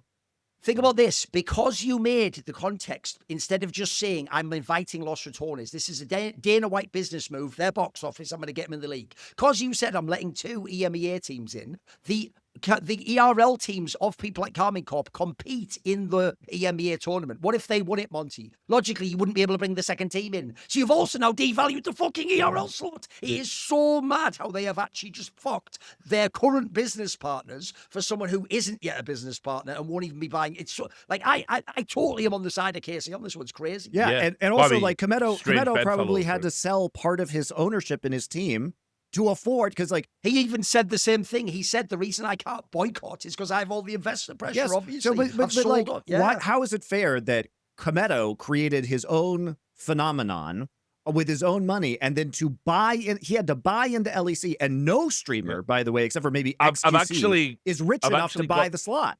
So you I've have to get actually got the investors. quote. I've got the quote here for Go. you. I had it prepped from his stream where he talked about this. And he said, the rumors about the LEC, this is talking about the leak on Sheep Esports.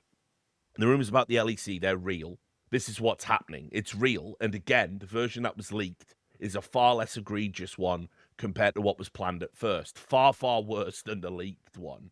And the thing is, that is pissing me off to death, is that this bullshit, that it's for the ERL argument, is the highest degree of bullshit, bro. It's mad how much bullshit this is. They don't give a single flying fuck about ERL. It's been 5 years that we have been struggling in ERL. We won and won again everything in ERL. We also did 300k viewers back in the day. They don't give a fuck about ERL. Genuinely, why do they lie like that?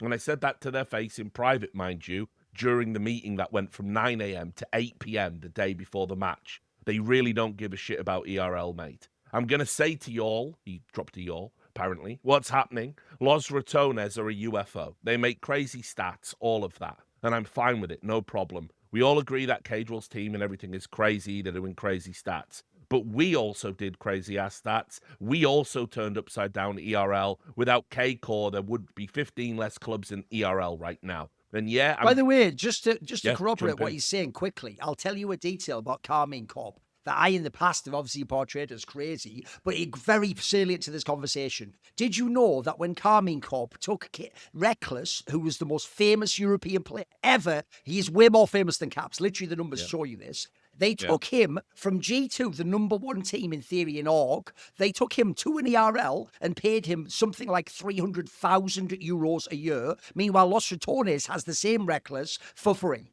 Yeah. That just to corroborate, Kameto's not wrong. He did do so. Keep going anyway. Yeah. No worries. No, it's a good point. Additional information. He said, By the way, Richard, sure. just for context on the first thing he said, so I don't know if this is in the articles or whatever. The original thing that was posited by Riot was that Los Ratones would have a path to Worlds, by the way. Not first stand, literally to Worlds. Worlds. That was what was originally pitched, and the teams went apoplectic. As they and should. then Riot... Yeah, the Riot did the classic, like, well, now we can see reasonable if we walk it back and be like, all right, only first stand then. And then, you know, they're thinking like, well, they can't be that mad because the original thing was like on steroids stupid and this is only really, really stupid. But actually, to my surprise, the teams sort of saw through that veil. So, yeah. Well, no, interject. don't apologize. It's a quite long quote. Someone did excellent work in translating an entire stream, so it's quite sizable. I don't know what the French for y'all is. But I I'm don't not sure that's a directly correct translation. But anyway, he said, yeah, I'm going to be arrogant here. We were trailblazers in this domain. A lot of people followed because they saw our success. It worked out for some, not so much for others. And Los Ratones is killing it right now. But if Cadrill doesn't want to buy a slot and take risks like we did, then he will stay in ERL like we did before him. There was one year where I ended up crying on stream because a deal fell through that could have allowed us to go to the LEC. And bro, my dream was shattered. I had sleeping problems because of it. And that's fine by me because the money wasn't there at that time. If you get into a store and you have no money on you, you just walk out and come back when you have the money. It's the same thing here. If you don't want to take the risks and the problems we had to face, I fully understand it. But why does it suddenly become my problem? And once again, I found their project to be incredible. But since then, the price of slots has dropped and they could definitely manage to buy. So that's the quote. And it's look, first of all, everything he says there is accurate in terms of the impact that K-Core has had. But I mean, also as well, like it does seem reasonable to say that there should be at least some, like, even if you, like, okay, if this was a fair and equitable world and Riot were a fair and equitable company, what you would do is you would charge Los Ratones whatever a slot is worth now. which, by the way, I think it's dropped considerably prior to this announcement. I think all franchise slots are in the bin, and it's not even just Riot's fault. The Overwatch League looms so large. The Force ghost of the Overwatch League. They're just looking down on all franchise league models in esports. They're just a bad idea. I would go so far as to say they're probably worth a tenth of what people paid for them. And so you charge Los Ratones a fee of some nominal sort of whatever you believe a slot to be worth by the current market value, which, by the way, Los Ratones could certainly stump up 2 million, let's say. And then what you do is you give back a little bit of money to all of the other fucking owners in the league and say, look, okay, we realize that we've devalued the slot by this decision. As a result, we're going to give you a slight rebate on it, have $1 million each. Everyone's going to be happy with that. There's definitely a way to work around this, but it is insulting to K-Core got the biggest beef out of anyone because they literally walked the same path and paid their way in. So I totally understand why they're upset. And this is just how Riot treats business partners. They don't care. They don't care about your feelings. They want to do what's right for the product, and their argument will be whatever they deem is right for the product is de facto good for you, because without the product you don't have anything. But it's not that simple. The NFL couldn't just without talking to all the other owners. The NFL couldn't just create an expansion league. You think, by the way, they want to do one in Britain, right? You think that the owners aren't consulted on that. You think that when we get the fucking London Monarchs or whatever in 2032, do you think the owners aren't going to get some money back for it, aren't going to be consulted on the idea, the branding, all of this stuff about traveling and having the games abroad? We had an NFL game in Brazil, right? It's you don't think the fucking owners of the teams are consulted on this? You think the league just says, you are going to Brazil, Kansas City? No, of course fucking not. It's a partnership. Riot never understood what the term partnership means. They think partnership is like being in a fucking partnership in prison. And they're Big Daddy. By the way, going online without ExpressVPN is like not having a case for your phone. Now, most of the time, this might be okay, but one accidental drop, or if somebody jostles you and suddenly you've got a cracked screen, maybe your phone is fully broken, and it's just a giant pain in the ass. So be safe on the internet, particularly if you are on public Wi-Fi networks, and use ExpressVPN. That's just one of the benefits that it has. Also allows you to access more from your streaming services. Now, you're already paying for Netflix, but Netflix has different films around the world depending on where you are geolocated. So if you want to access a specific film that might only be available, for example, in the UK, you can just go ahead and use ExpressVPN to switch your location to the United Kingdom and then watch that film on a subscription that you guys are already paying for. So it gives you security, gives you access to more things that you're already paying for. It is really an excellent option. Plus, if you're using it on your PC, your ISP will be logging all of the websites you go to and then selling that data. If you don't want that to happen, ExpressVPN offers you that opportunity for a very reasonable cost, guys. I use ExpressVPN all the time. It's super easy to use. I have an app on my PC. I have an app on my phone that is always on my phone. It is non-intrusive. I don't even know it's running. And I'm in Korea VPNing to the United States almost all the time. It is lightning quick. So, very secure, guys. As you know, it's rated #1 among VPNs by top tech reviewers like CNET and The Verge. And you can secure your online data today by visiting expressvpn.com/horsemen, plural, MEN. That's expressvpn.com/horsemen to find out how you can get up to 4 extra months free with our code expressvpn.com/horsemen. It's not even really all devil's advocate, but to flip it on from the Riot pod of what I think, obviously, this isn't some unique viewpoint or whatever. It's all very present and obvious. But Riot is doing this for viewership reasons. Sure. League of Legends in general, particularly in the West, has a massive problem with viewership. Now, you'll never know the extent to that problem because they stopped publishing the numbers in checks notes about 2014 or something ridiculous. Because as soon as they didn't see that line going straight up in the air, they thought, this might not look the best to always publish these numbers. But basically, they know that they can bolster some LEC viewership, at least for the next year or so, if they bring Los Ratones in, and they can pretend that the numbers aren't going down. Now, League of Legends has a real big problem where basically Riot is now making moves year on year to preserve and redirect viewership rather than to get new viewership.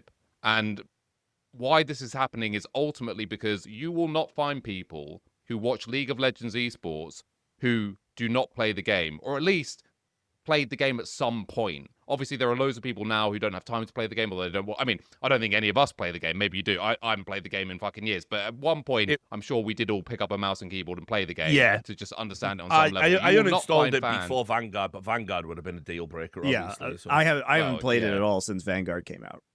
Yeah.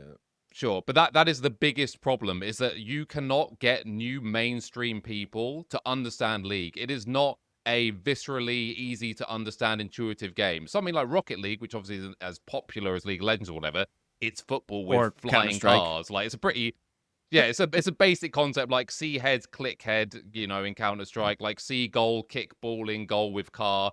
Bit out there, I guess, conceptually, but it's easy to understand, right? League of Legends is just a smorgasbord of oversaturated colors colliding if you don't know what the fuck's going on or what a MOBA is. So you will never get new viewers who did not first play the game. Now, they missed the boat on making the most of things like Arcane to desperately try and get more people to play the game, to then ultimately convert them also into viewers. But as I said, they haven't really capitalized on that. So this is another one of those more drastic moves they're trying to do, so people like Monty or whoever don't publish the down 63% graph like the next time around. I know that was in relation to LCS, but you take the point. Viewership is not tanking in the way it is in America, but it is still going down. LEC is dying an excruciatingly slow death. They have stage 1 cancer, right? LCS, as you know, I'm sure we'll talk about, has stage 4 cancer, sure. But LEC still has cancer. It's in the early stages, and it feels like we've been here for a while. But, you know, it's still going. So that is a big problem that they're trying to bolster.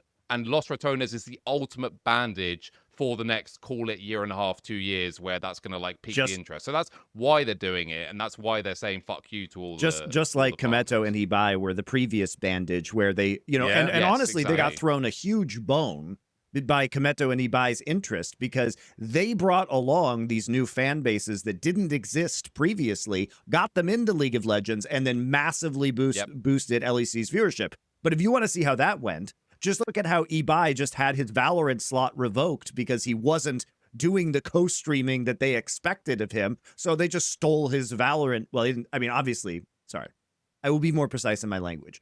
They can't steal it because it was theirs in the first place. In Valorant, he didn't buy it. He was given the partnership slot, but they did punish him for not doing the co-streaming that he said he was going to do, or the org said he was going to do for the slot. And at the end of the day, now the co-streamers are just Riot's bitch, where they threaten you mafia style to, you know, it'd be a shame if something happened to this nice partnership. You got to co-stream in order to keep it up, Ibai. But, like, he is responsible for driving a huge amount of viewership to Riot. And this company is so ingrateful that if he doesn't co-stream Valorant, well, fuck you. You know what I mean? Like, he's basically just a hostage of Riot Games now. But the point is that... By the way, oh, sorry. I was just going to say, considering how unbelievably big Ibai is, like, unreal. if you've seen, like, those boxing events and stuff he's put on, Billions? like, crazy numbers. Like, breaking worldwide records, by the way, not just Spanish-speaking countries, like, records, like, the actual world records for, like, biggest streams ever or whatever. Like, how many people is he actually, percentage-wise, converted to League of Legends? Yeah. Bugger all, really. Yeah. But like, which is always the problem that the game has had, right? Like, I mean, you're and to Rich's point, like, you're talking about millions of concurrents, higher than LEC has ever gotten anywhere close to. And this guy is, you know, okay, so he has 100,000 for LEC, but that's still like a very small fraction of the audience that we've seen that he's capable of generating. So, like, I think that this whole thing is just so outrageous, because Riot, you know, they use you and then they throw you out when they don't need you anymore. And these are Band-Aid fixes, just like Kometo and Ibai's co-streams were Band-Aid fixes. Ibai's not streaming because, remember, he has somebody else co-streaming LEC. Now, he doesn't do it anymore because, frankly, and this is true, it's just beneath him. When you can have millions of concurrents on your boxing matches, it is beneath you to co-stream every fucking game of LEC. And so he has somebody else, that is doing that now and still gets good viewership, right? Still is a net contributor to the league, but they have to look for, it's the new drug, and Los Ratones is the new drug that will, solve the problem for, like Rich says, a year or so. But what's after that? That's the next question, is what's after that? And if the long-term strategy is to burn your partners and say, like, we will sacrifice the value that you have in this league, who's going to invest in this league? Tell me. Like, the teams aren't going to invest anymore. You criticize, the fans criticize certain LEC orgs for just coasting, but like, why wouldn't everybody coast now? You know what? You've now just disincentivized everybody because you've said, we will devalue your asset. What is the purpose behind investing into LEC? What is it? And like, you may be like a seal clapping, yay, Los Ratones in Winter. But what happens in a year, guys, when nobody's investing? The product goes to shit. Like, you have literally just completely sacrificed any trust that any owner could possibly have in you. What's the future? It'd be interesting to see if there were owners that would consider, like, selling up as a result of this. But then you've got what's the value? Of course. Yeah, what's the value and who's the buyer, right? This is the classic. It's like, you got to be careful when you pick up these toxic assets, because I mean, like, we all knew like 10 mil, 20 mil. We all knew these numbers were fucking la la land, even at the peak. And we all know what Riot's like as a partner. Some of us firsthand, right? 2 people on this call. But yeah, this is just, it's like, I fully get the frustration of particularly Karmine Corp on this one. There was also another really illuminating thing that he said in there, where he was talking about how they wanted to do a show match against they were told you can't have a top LEC team to do a show match against. They wanted to do a live show match in a stadium. And they said we could get 20,000 people in to watch. And so they pitched doing like SK Gaming when they were like the 9th or 10th seeded team in like LEC, and Riot said no. There can't be. It would break the ecosystem, they said. I just don't get it. I mean, they've always been like, even going as back as like, I remember like 2015, like Unicorns of Love wanted to do some like charity streams, by the way, with like amateur teams against their pro teams. And Riot were like, nope, not allowed. We are the sole deciders of like what happens and what takes place. We are the only team. Obviously, you'll notice that's changed a little bit since the Saudis pulled out their fucking Fort Knox bolts. Yeah. But yeah, I mean, even charity streams are getting turned down. So, by the way, that's me. actually one thing, since we have Rich here, I wanted to ask him about. Actually, he has the unique position that he was literally in the meetings when LEC franchising was pitched, and he was one of the people actually like pushing back on certain things, or like seeing who just was willing to go along with it, etc. And no matter what every dickhead fan tells you now, yes, H2K was a well-funded team at the time, and they were a team that would have been in position to buy a team. Remember, there were squads that went with like North Football, and that don't even fucking exist anymore in esports, guys. So absolutely, it's not the case of like, lol, some meme shit. You're salty because you didn't get in the league. So can you give us some insight? Like, how did they pitch this? Like, put it this way, does what we know now, is this would this have been crazy to open a fucking Doctor Strange portal and tell the teams in that meeting, like, look what they'll do to you? Like, I mean, it would actually be like 7 or so years now or something, like, 6, 7 years. I mean, the thing is, like, someone who might have like heard this sort of line from me for the first time might be like, Captain Hindsight. But I was talking about this on shows with you, Thorin, literally like 6 years ago at this point, saying, I'm going to tell you exactly what is going to happen, in the same way I told Riot exactly what was going to happen when franchising happened, which is if you keep it on these terms, or you go forward with these terms, you will have investor carousel for the first however many years until the valuation has gone down so low because of the general consciousness has actually caught up with reality that you will just be left with nothing. And that is the path they were always on. That's the path they're still on now. All of that came true. And basically, for people that don't know, what we actually did is we partnered with PSG, right? And we put together, as Thorin said, even though in the end, out of sort of protest, we didn't put any money into the game for the last year, we were the richest. I mean, just to give you an idea, there is a hedge fund group called Renaissance in America, which is one of the richest hedge funds groups in the world. They are astronomically large. We're talking hundreds of billions. They were who were backing H2K, who would then also partner with PSG. Riot said no to us, and I would have done the same if I were them, because they believed that we were just going to attack them on every single point, and we were just going to hold the whole process up, and we were going to refuse to sign anyway unless it was on our terms, basically. So, like, you know what? You've got PSG and the most money, but we're still going to say fuck you, because even though that on paper is a great partnership, we don't want people pushing back. There want were yes also men, 1,000 basically. suckers at the time due to the hype who could fill your spot, and you know that's what happened, right? So Exactly. But I mean, yeah, but the thing is, like, even then, even when we were in the meetings that were like coming closer towards the cutoff point where deals were going to have to be made, we sat down and we were like, if we get accepted in, or like if we get offered the terms, it's going to be an ultimatum. They're not going to ask for us to negotiate or which points don't you agree with. They're going to say take it or leave it. And we had two options at the time if that was going to happen. One, which is we just say no straight up, which was what we were leaning towards anyway. Or two, we say yes and then immediately flip the slot.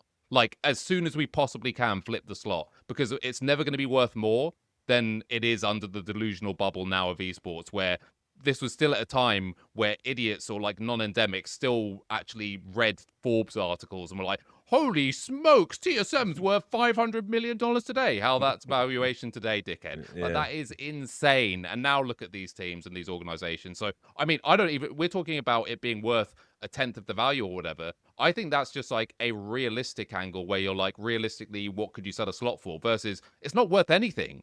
It's a money sink. It's literally worth minus money. Unironically, you will not turn a profit. It is impossible to turn a profit. Kometo was saying that terms. as well, to be fair. He kept saying, I've gone back to zero. I've lost millions on this, you know. But Of course, there's no way to make money on the term. And the thing is, it's not about like, but the partnership deals are 3 years on a rolling situation where we can renegotiate. It doesn't matter. Once you're in on the initial terms, you do not have the power to drastically change it after 3 years. Like, once you've signed that initial document, you have no legs to stand on. So it's always going to be on Riot's terms. It's always going to be ultimately, well, I have 6 out of the 10 teams who are agreeing to Riot's terms, so you guys have to come on board, or we can give you a slot away, or whatever. Like, you actually have no power. Just because you signed the initial contract, that doesn't mean jack shit. So once those initial terms were put in front of people, and by the way, the initial terms were horrendous, like absolutely terrible, with, again, no pipeline to ever making money. It's not, we're saying no to digital sales now or whatever in year 1. There was nothing in there. It was just, well, we're going to keep trucking along as we have been now, with the same shitty subsidies. Actually, no, sorry, with worse subsidies. But because, you know, you now have the security blanket of you can tell sponsors you're a franchise team who isn't going anywhere, that should really get the dollars up. It's like, it's not really how it works, though, is it? Because there's actually no fucking value in being one of 10 teams, like, streaming on to 100K viewers. Like, what the fuck is this? So, yeah, I mean, it was just horseshit from the start. By the way, I will say for complete clarity, we were actually pro-franchising. That is very public. We were pro-franchising, but obviously that doesn't mean anything. That's just like saying you're pro-fucking whatever, but it's the devil's in the details, and we got none of our details in that contract. Right. So ultimately, and also they kicked us out, hee hee ha ha, but we wouldn't have signed it anyway. The reason why the terms got better was because, and the reason why franchising even happened on the timeline it did was because of Overwatch League. Like, Riot was not planning to do it that quickly, and it was the announcement of Overwatch League and the franchising model that pushed them to accelerate their own plans. And then, intelligently, the owners negotiated both sides and did get more, I'm not going to say favorable, but more favorable terms from Riot as a result of Overwatch League. Still bad terms, it has to be said. And the fact that, you know, this is what has mind-boggled me about the owners in this situation, is the team owners, is that they never push back. Why can't they get together and collectively negotiate this? Like, we know that we don't know. We have heard from what Kometo has said that these teams, none of the LEC teams agreed to this bullshit in the winter split. Why is it that in their team participation agreement, why is it that you have a commissioner who should be representing the teams, in the sense that the word commissioner and the position in sports league is a representative of the ownership teams and their interest? Why is the commissioner not elected by the teams? Why is the commissioner paid for and whose only loyalty is to Riot Games and their incentives, which are not aligned with team incentives? Their only incentive is to maximize viewership for marketing reasons. It is not to help the teams be profitable, right? It is not to be in the team's best interest. They have no control over the format. They have no control over the leadership of the league. They have no control over anything. They can unanimously disagree with this move by LEC, and it still gets forced upon them. It's outrageous. Yeah, I mean, well, this is also, you know, a problem that we've seen. There's not really anything you can do to move Riot's hand historically, and even if you think there is, there's people in the orbit of the League of Legends ecosystem that'll find a way to fuck it up for you. You know, we saw that with the walkout, right? When the teams were gonna like not play. There's just, unfortunately, it's just a very one-sided deal.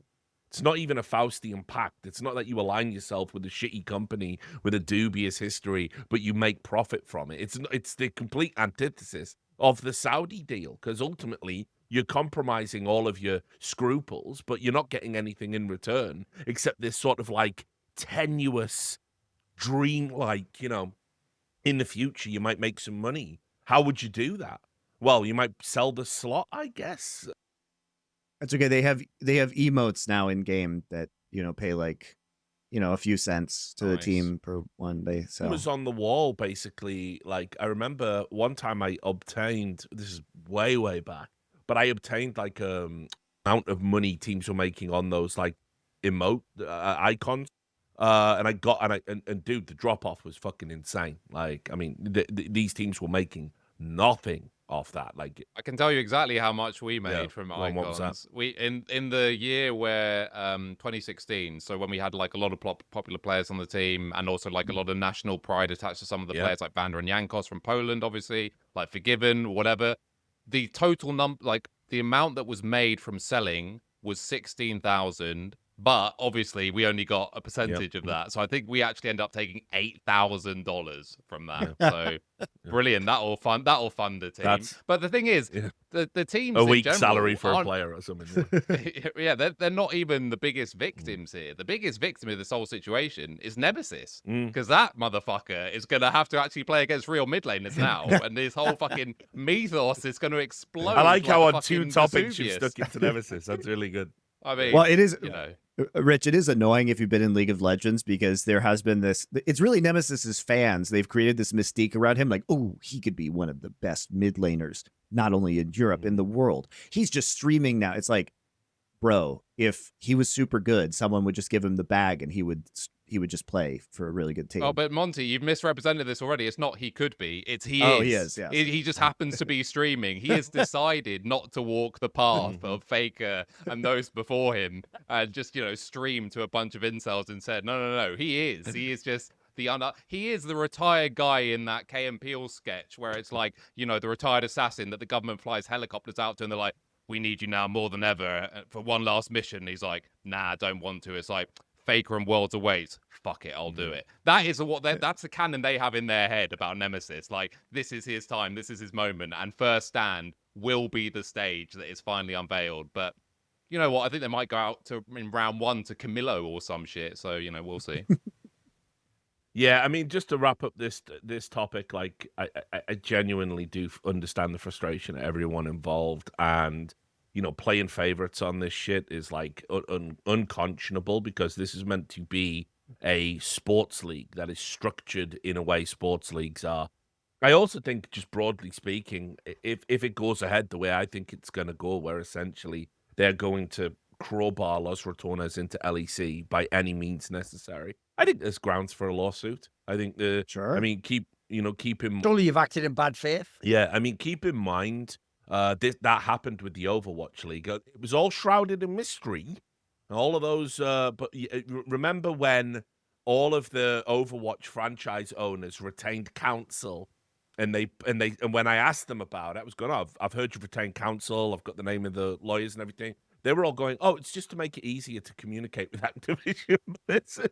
That way we have one point of contact for all of us. Like, motherfucker, they're specialists in this type of litigation. You know, then we know exactly what's going on. And of course, they were actually able to get, I think it was like $6 million back each in lieu of a lawsuit, which is what went on. And by the way, I've said that many times, and Activision Blizzard have never corrected it.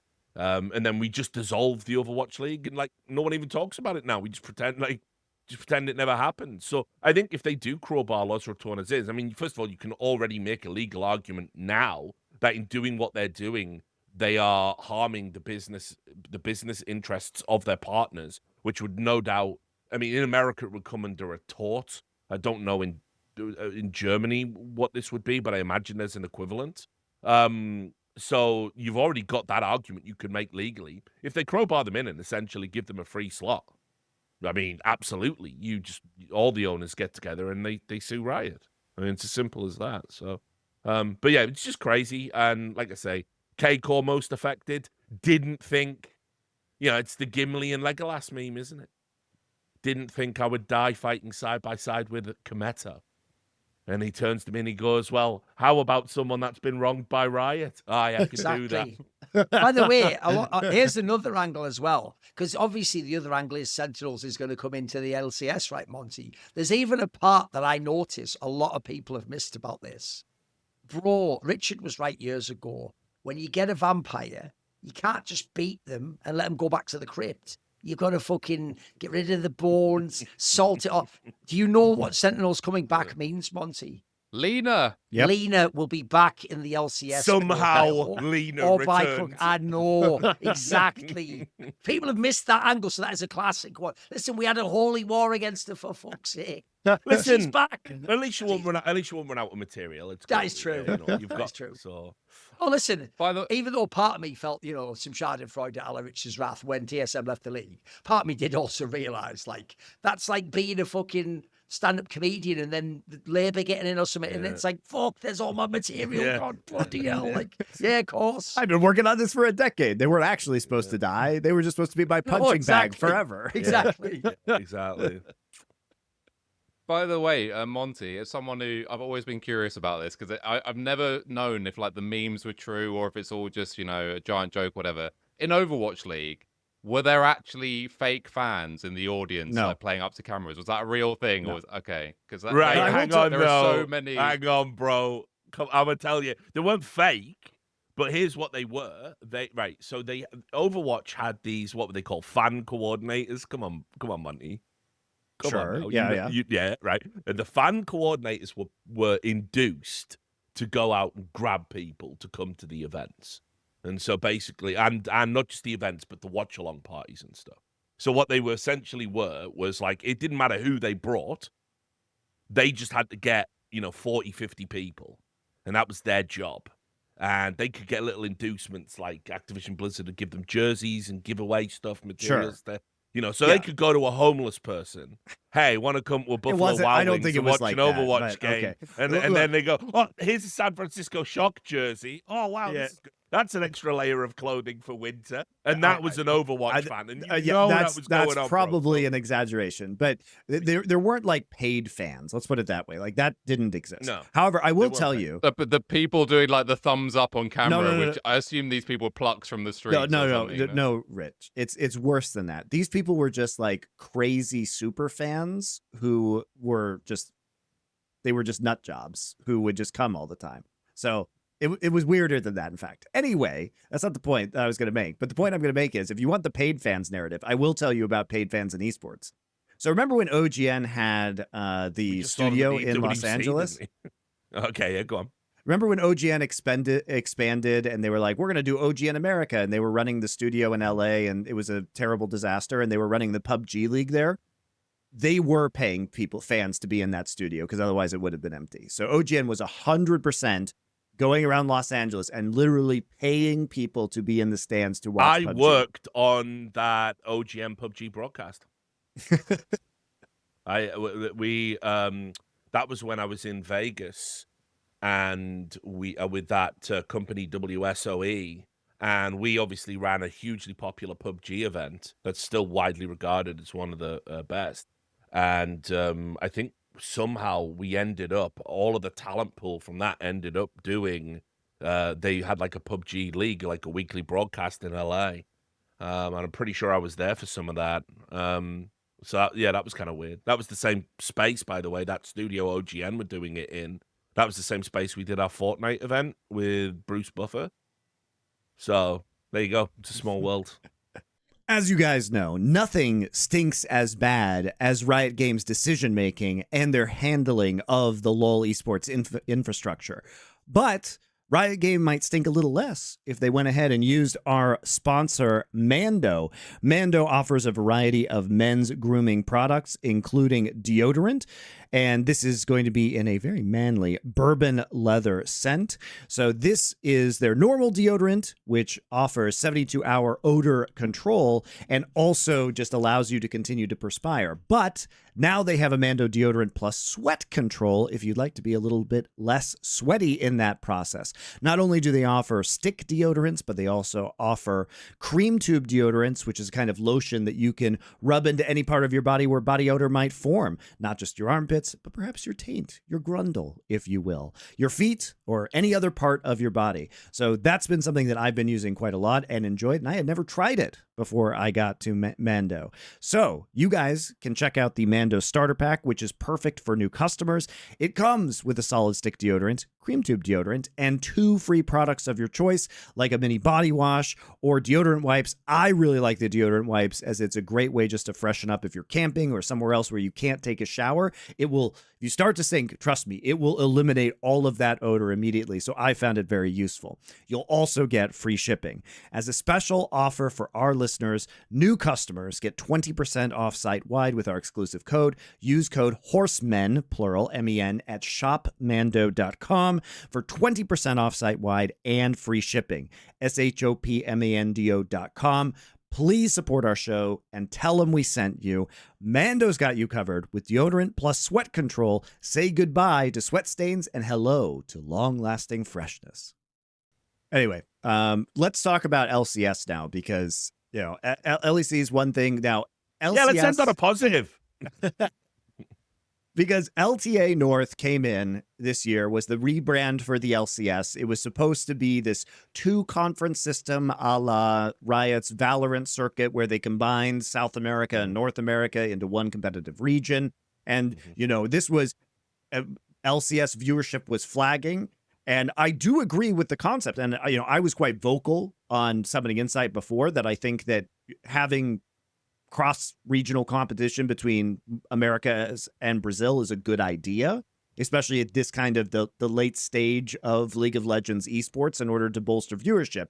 However, the execution of this was absolutely fucking terrible in that they barely had any cross-regional competition. It was in winter split and then in summer split only for the playoffs, just barely.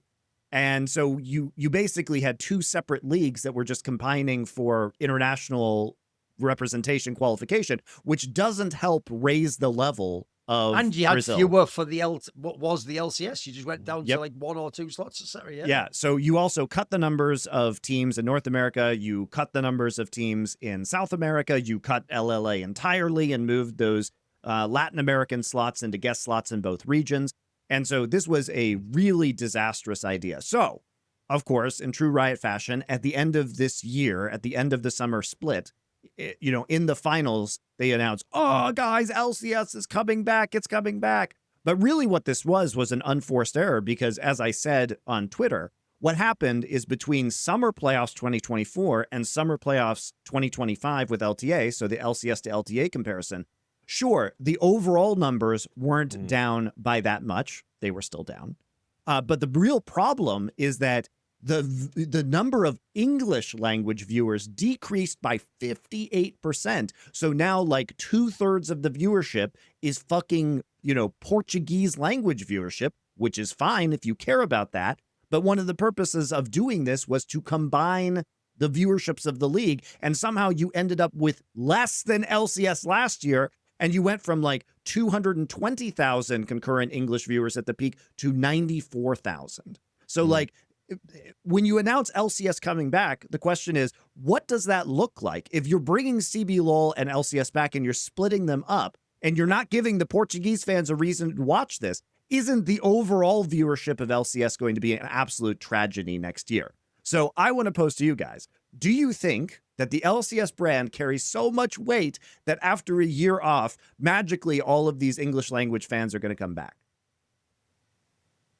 You know what I find funny on all this is I remember back when it was EU LCS and NA LCS, and I remember being angry that when they did the split that they got to keep the LCS brand. I remember being annoyed by that and be like, damn, because people know what LCS is and people for whatever reason care about that. And then when they came out with the LEC brand, I was like, meh, that is not particularly inspiring. I don't really like that. Whatever. Yet We're doing all those somehow- jokes, lick my balls, and all, it was all that shit, wasn't it? Remember? Yeah, somehow this shitty green, I'm still not sure what it is. Is it a crown? I don't even know. Whatever that thing is, like, that's irrelevant. No one even really thinks about the branding of that anymore, or whatever. It just because it was a superior league, it just kind of trucked on. And the LCS, basically, as soon as Double Lift and Bjergsen began to lose relevancy, went to shit. And a point that, you know, Thorin makes a lot of the time is they've always failed to build around these huge personalities.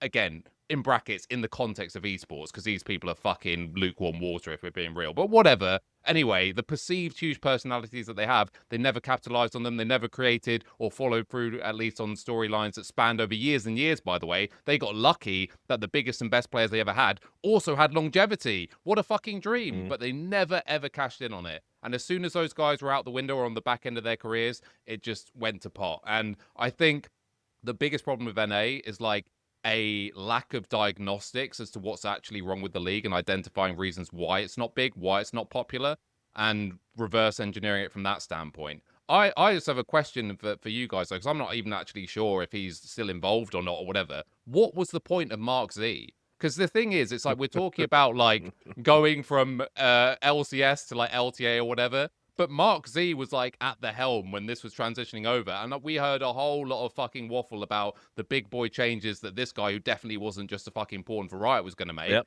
What happened He there? has no- What's this guy Rich, done? he has no authority. Like, here's the thing. Like, he has said that his real title is not commissioner, because it can't be, because he's not a commissioner, is product manager. And as far as I can tell, Rich, he has 0 direct reports. He has no employees that actually work for him. So he is, in fact, a figurehead. I'm not. Product manager. What's he doing? Managing the Yeah, merch listen, shop? Like, what's going on? Listen, mate. Like, if he takes a job like that, then it gets laid on your fucking doorstep. Well, You've got also, the you'll notice, title. hilariously, Mark Z suddenly disappeared for most of this year. Yeah. Didn't make any public comments and had no transparency while the viewership was going to shit. Because it's not like in summer it suddenly went down. Like, the viewership has been garbage all year compared to previous years. And there wasn't even a way to spin it. Like, there was literally no good number that you could kind of put out there. And when that Well, happened, to quote he your just tweet that you fucking put out vanished. there, you said English viewership was down 58%.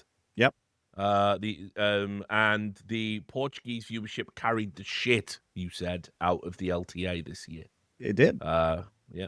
So And so Yeah, but Richard, as Carlos Antune says, we're not here to argue about if it succeeded or failed. True, Like, we just true. don't know. If we don't talk about it, we don't really know. If it, was it a success?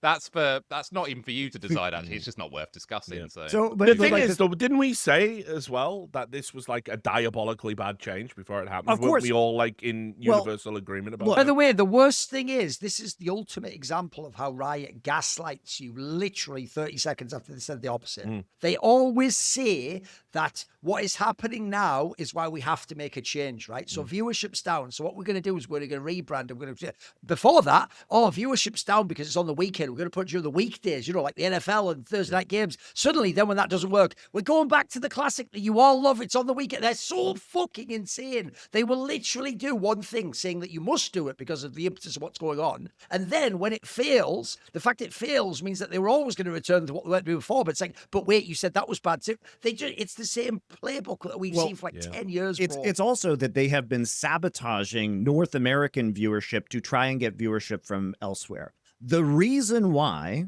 Oh, by the way, they still do the thing where there's like gaps so they can have Sure. a fucking Valorant but match. take but the, place the in the reason studio. why when they said the data tells us to move to weekdays, it was because they could do it earlier in the day so that they could capture European viewership in the evening, which is not the core business of the LCS. It is not the core audience. Funny when the shoe's on the other foot, hey guys, But- being the little, the piggyback broadcast. Wait, how that one works. So- Isn't it? Imagine getting held down by another league the whole time, not being able to have your own success, be your own man. But basically, they were like, oh, viewership's going down. So we have, and I do believe the data told them that there were going to be more European viewers than West Coast viewers. Because remember, they were doing this at like 12 p.m. in California on a weekday. So they thought, No, it's the one thing they'll never do, Monty, is leave LA. Yeah. That's just inconceivable to escape from well, LA. as it but, were. sure. I mean, they should move to Texas. And That- just Just do it for imagining cheap. That, Shaq that on a movie, surfboard on yeah, the sea, that you know? movie is inconceivable, bro. Like that's I'm just actually- seeing Mark Z as Snake Plissken now, which would be funny. He's more but- like the Steve Buscemi character. That's true. But in any case, like, you know, they said they've done all these things, and now they've done it so that they can get Brazilian viewership. But all of this has led to a steady erosion of actual North American fans who are ostensibly the core audience of this product. And now we're at a point where when you change the LCS branding, we saw what happens, which is that there were a bunch, my theory about this, and this is only a theory that I have from my own observations, is that there were a lot of legacy League of Legends fans who are millennials, who are now in their 30s, right? And they had watched from the time that Double Lift and Bjergsen and, you know, what Rich was saying about these big personalities. And that's when they had gotten hooked. And they had played in college and they had played, you know, in high school. And so they were still watching the game. And and yet they were kind of teetering on the edge a little bit. They were like, well, I'm spending my time watching this, but, you know, I'm an adult now. Maybe I have kids. Maybe I have other priorities, career. Maybe I have new forms of entertainment. Entertainment is objectively much more competitive in 2025 than it was in 2015. You have all these streaming services. You have premium TV. You have the explosion of game streamers, right? That a lot of game streamers are going to be more appealing to people of this age group because you might have moved beyond obsessively playing a competitive game and are now playing more single player games or something like that may have changed your interest in the form of media you consume. So entertainment is way more competitive now than it was 10 years ago, even in the digital gaming streaming space, not to mention everything fucking else that you could be doing with your time. So my theory is that there are a lot of these fans who are legacy fans who are just keeping up with it because it was built into their habits. It was something they did. They saw LCS pop up and they were like, cool, I'm going to do this. But when you keep changing the timing of the league, when you keep eroding its prestige, when you make it difficult for these people to watch, and then you change the brand on top of it, and one day, maybe they're not super keyed in, they just see LTA. LTA doesn't say LCS. That sounds literally like a Latin American league. LTA sounds like Latin America.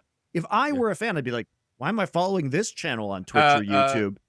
It's Riot, so it would have been Latinx. Latinx American League. Yeah. Exactly. And by the way, just the people, I'm aware it's not pronounced Latinx, but that is the meme. So It I is was funny. just saying.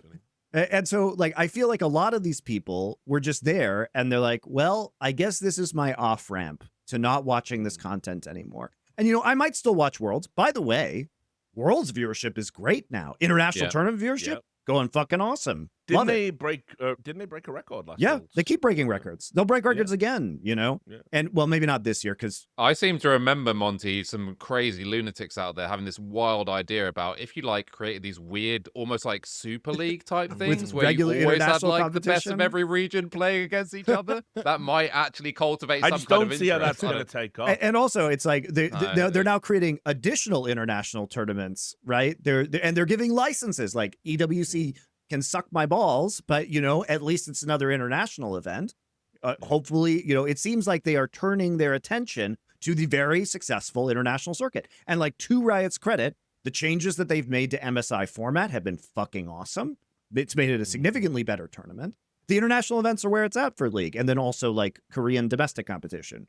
I mean, that was always true, but it's more true I now. personally will not watch another MSI until Los Ratones have a path to play in it because, you know, why the fuck else bother? Actually, yeah. Can we really know the best team won? Exactly. So, exactly. you know, While they're out there. And all they have to do is fix Worlds, because Riot has tacitly admitted that double elimination is better, because when they created VCT champs, which is the equivalent of Worlds, they put double elimination, but Worlds can't have it for reasons? I don't know. Anyway, to get back to the You point. just need Bwipo to say single elim is the best and all women agree or something mad like that.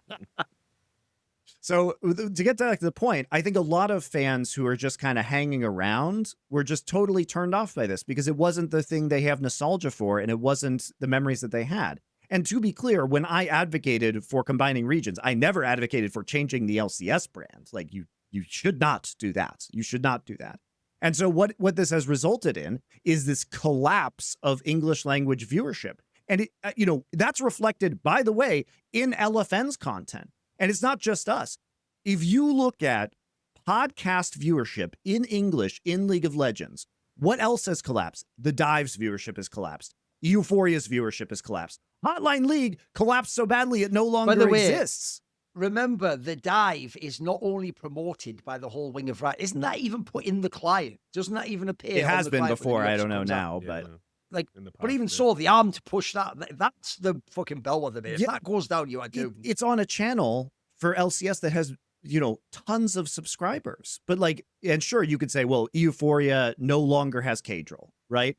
But I can just tell you that every single English language podcast, including ours, went down significantly at the start of this year.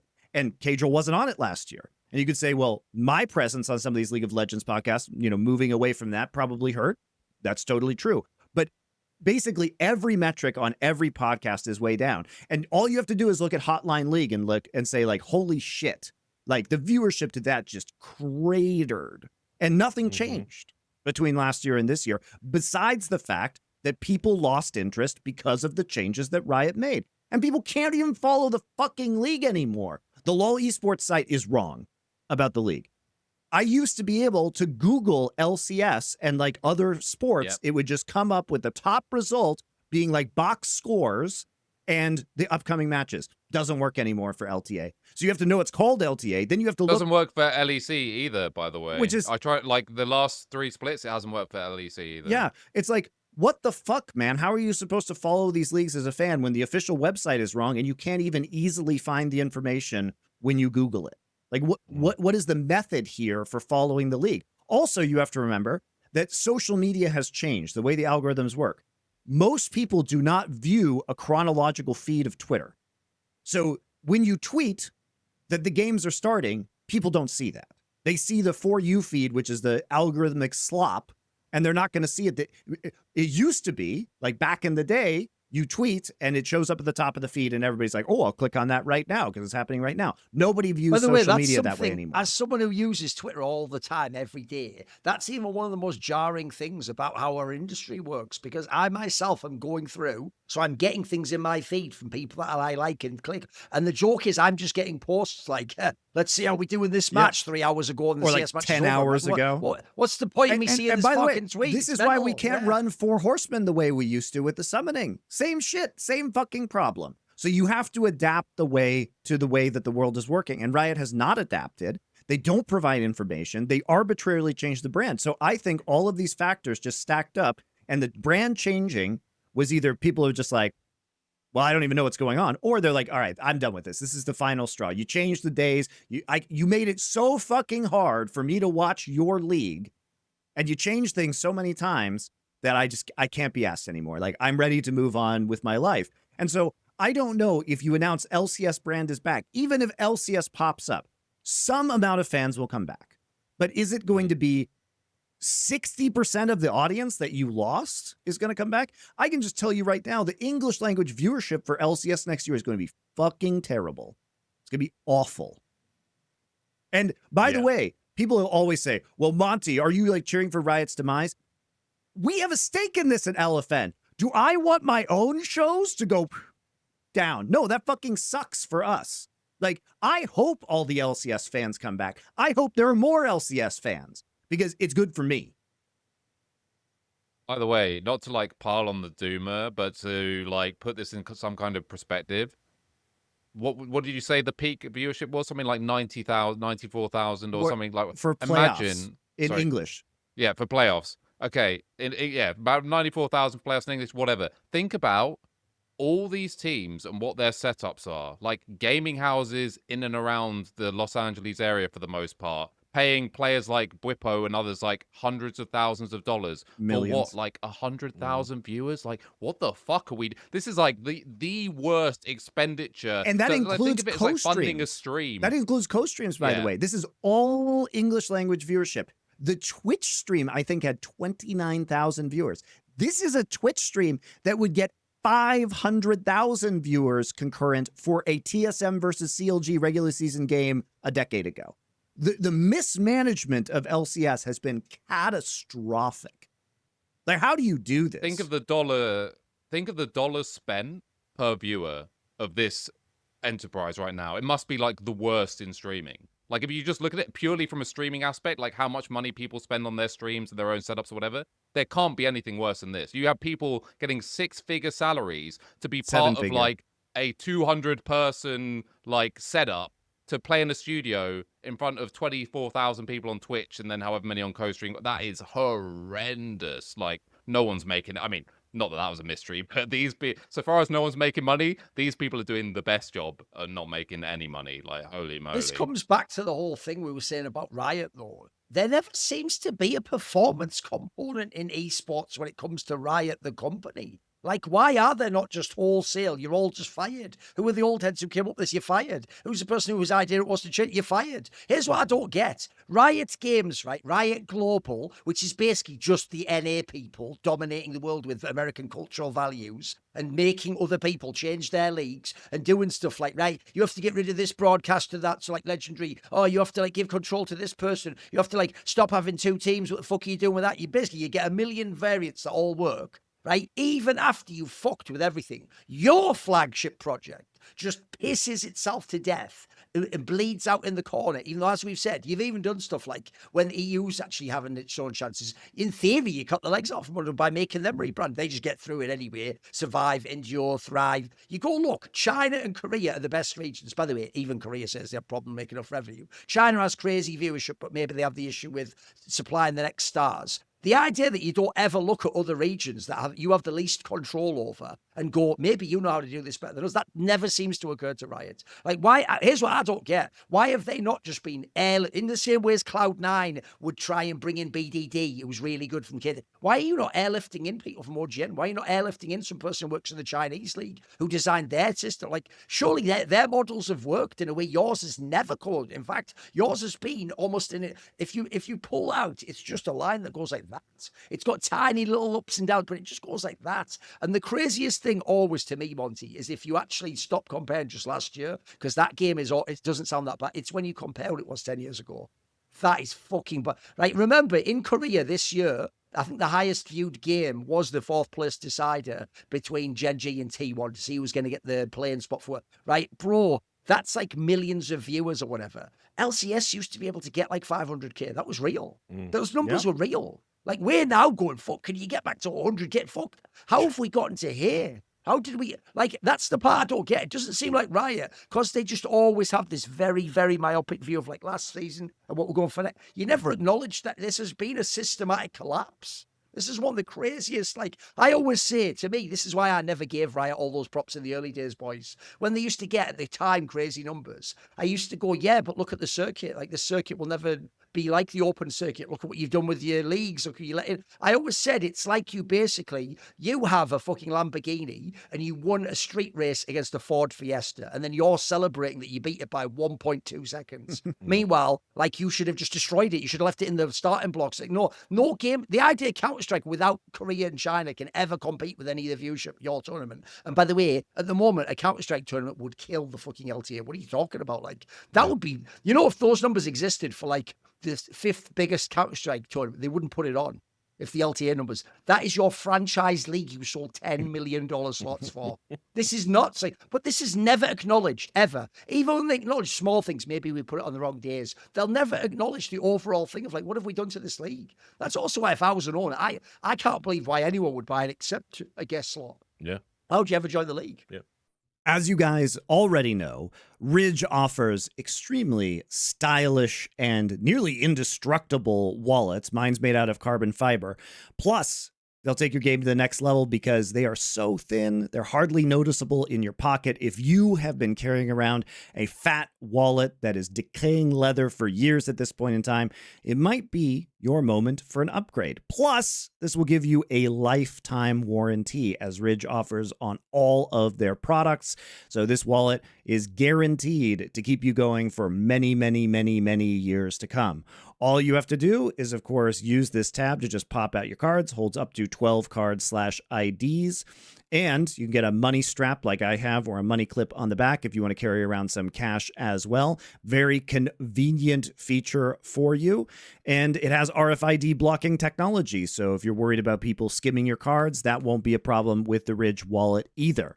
So As you guys also know, they offer many things like key rings to help keep that organized, a new power bank that uses MagSafe technology just to go ahead and magnetize to the back of your phone and go ahead and keep your phone charged up all day. So a lot of really cool products. Plus, these wallets come in over 50 colors and styles, including partnerships with other IPs like the NFL. So there's always something unique to choose from and a way for you to personalize your wallet. They have over 100,000 5-star reviews. And now for a limited time, our listeners get 10% off at Ridge by using code HORSEMAN, singular MAN, at checkout. Just head to ridge.com and use code HORSEMAN and you're all set. After you purchase, they'll ask where you heard about them. And please tell them the Four Horsemen sent you. That does support our show and it does help us a lot. So head on over to Ridge and upgrade your wallet for life.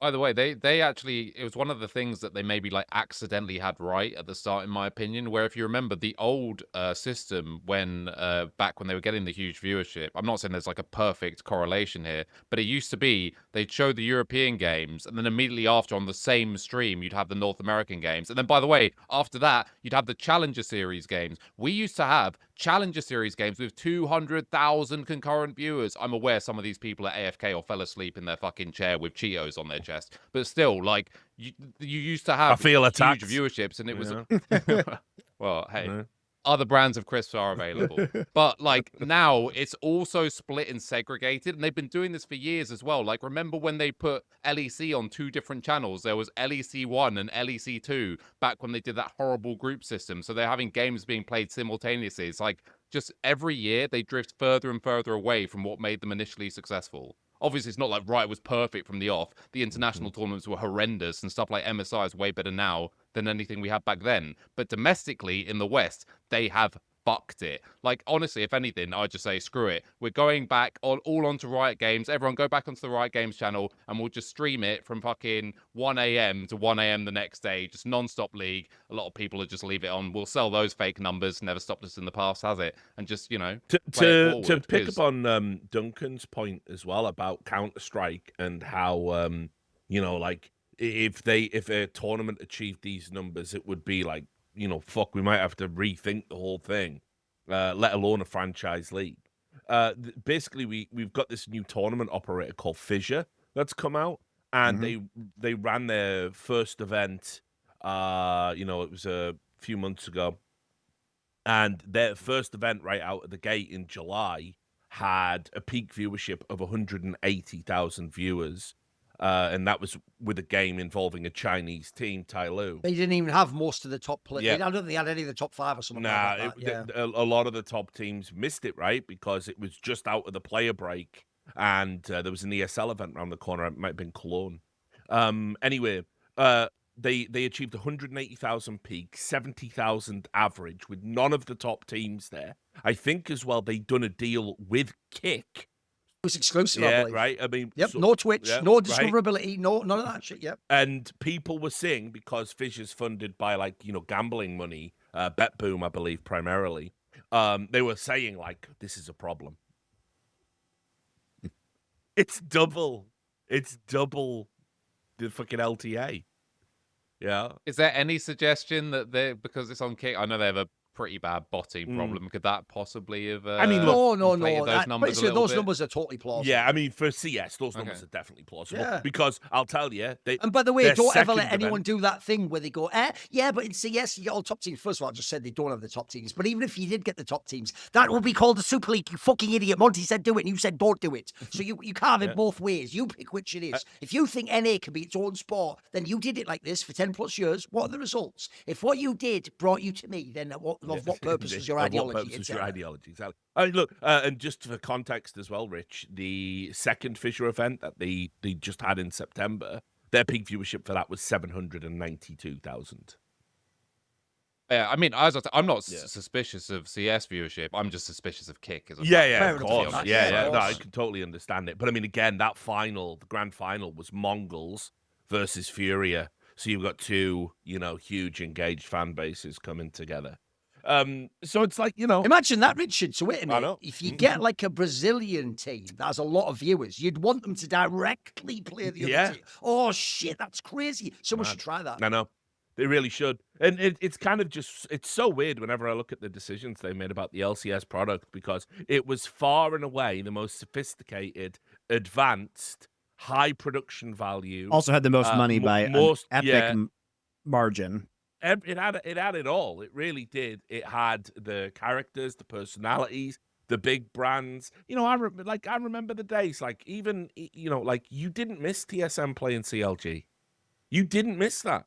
You didn't even have to like League. You didn't even have to play League. If you were an esports guy, you knew that was massive.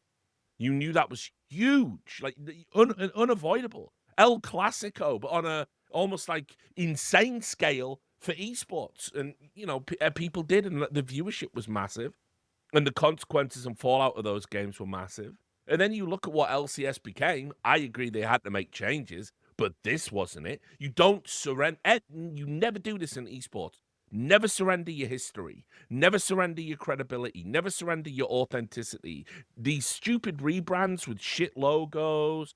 These fucking like, oh, we're changing the name of the org. Right? We're changing the name of the league. No. The one thing you can't buy back is the fact that you have all this pedigree and prestige. You can never get that back if you fucking do these stupid rebrands, and people never learn that lesson. And the problem is now I'm like with you guys, or y'all, as Kometo likes to say. I'm with y'all, because I genuinely think like the genie's out the bottle now. I don't think you immediately capture all of those fans back. How do you do it? Well, maybe, you see, here's what will happen. Prediction, mark this down, right? Here's what will happen. A bunch of rubberneckers will come back for the first game or whatever, the first day of games. And the viewership will look really high, and people go, we did it, Patrick. We saved the city. You're the best, Zimmerman. And everyone will celebrate, right? And then the next day, it'll go down. And the day after that, it'll go down. And the day after that, it'll go down. And sadly, you're going to be right back at square one a few weeks into the broadcast. And it's going to be, oh, shit, like, we actually can't get the guy. We can't get them back. We can't get them back unless we start making some sort of insane creative changes. And I don't know what that would be. I think they're going to be propped up by co-streaming. And well, Cage will not. Yeah, that's a problem as well. Yeah. By the way, that's another reason, in my opinion, why an obvious route was some sort of a Super League, because you need those EU core streamers. Like, remember, double core streams, all these fucking games. No one, even he isn't a big streamer at this point in time. You've even let that wither on the vine. By the way, how badly has that aged? Just stop being a pro, getting millions in the LCS. You can just be a streamer for life. By the way, I sometimes host I'm a Cutie Pie. I feel bad because he has like 2,000 viewers, for fuck's sake. Yeah, I mean, look, they you know, unfortunately, it's not just that you can be huge as a streamer.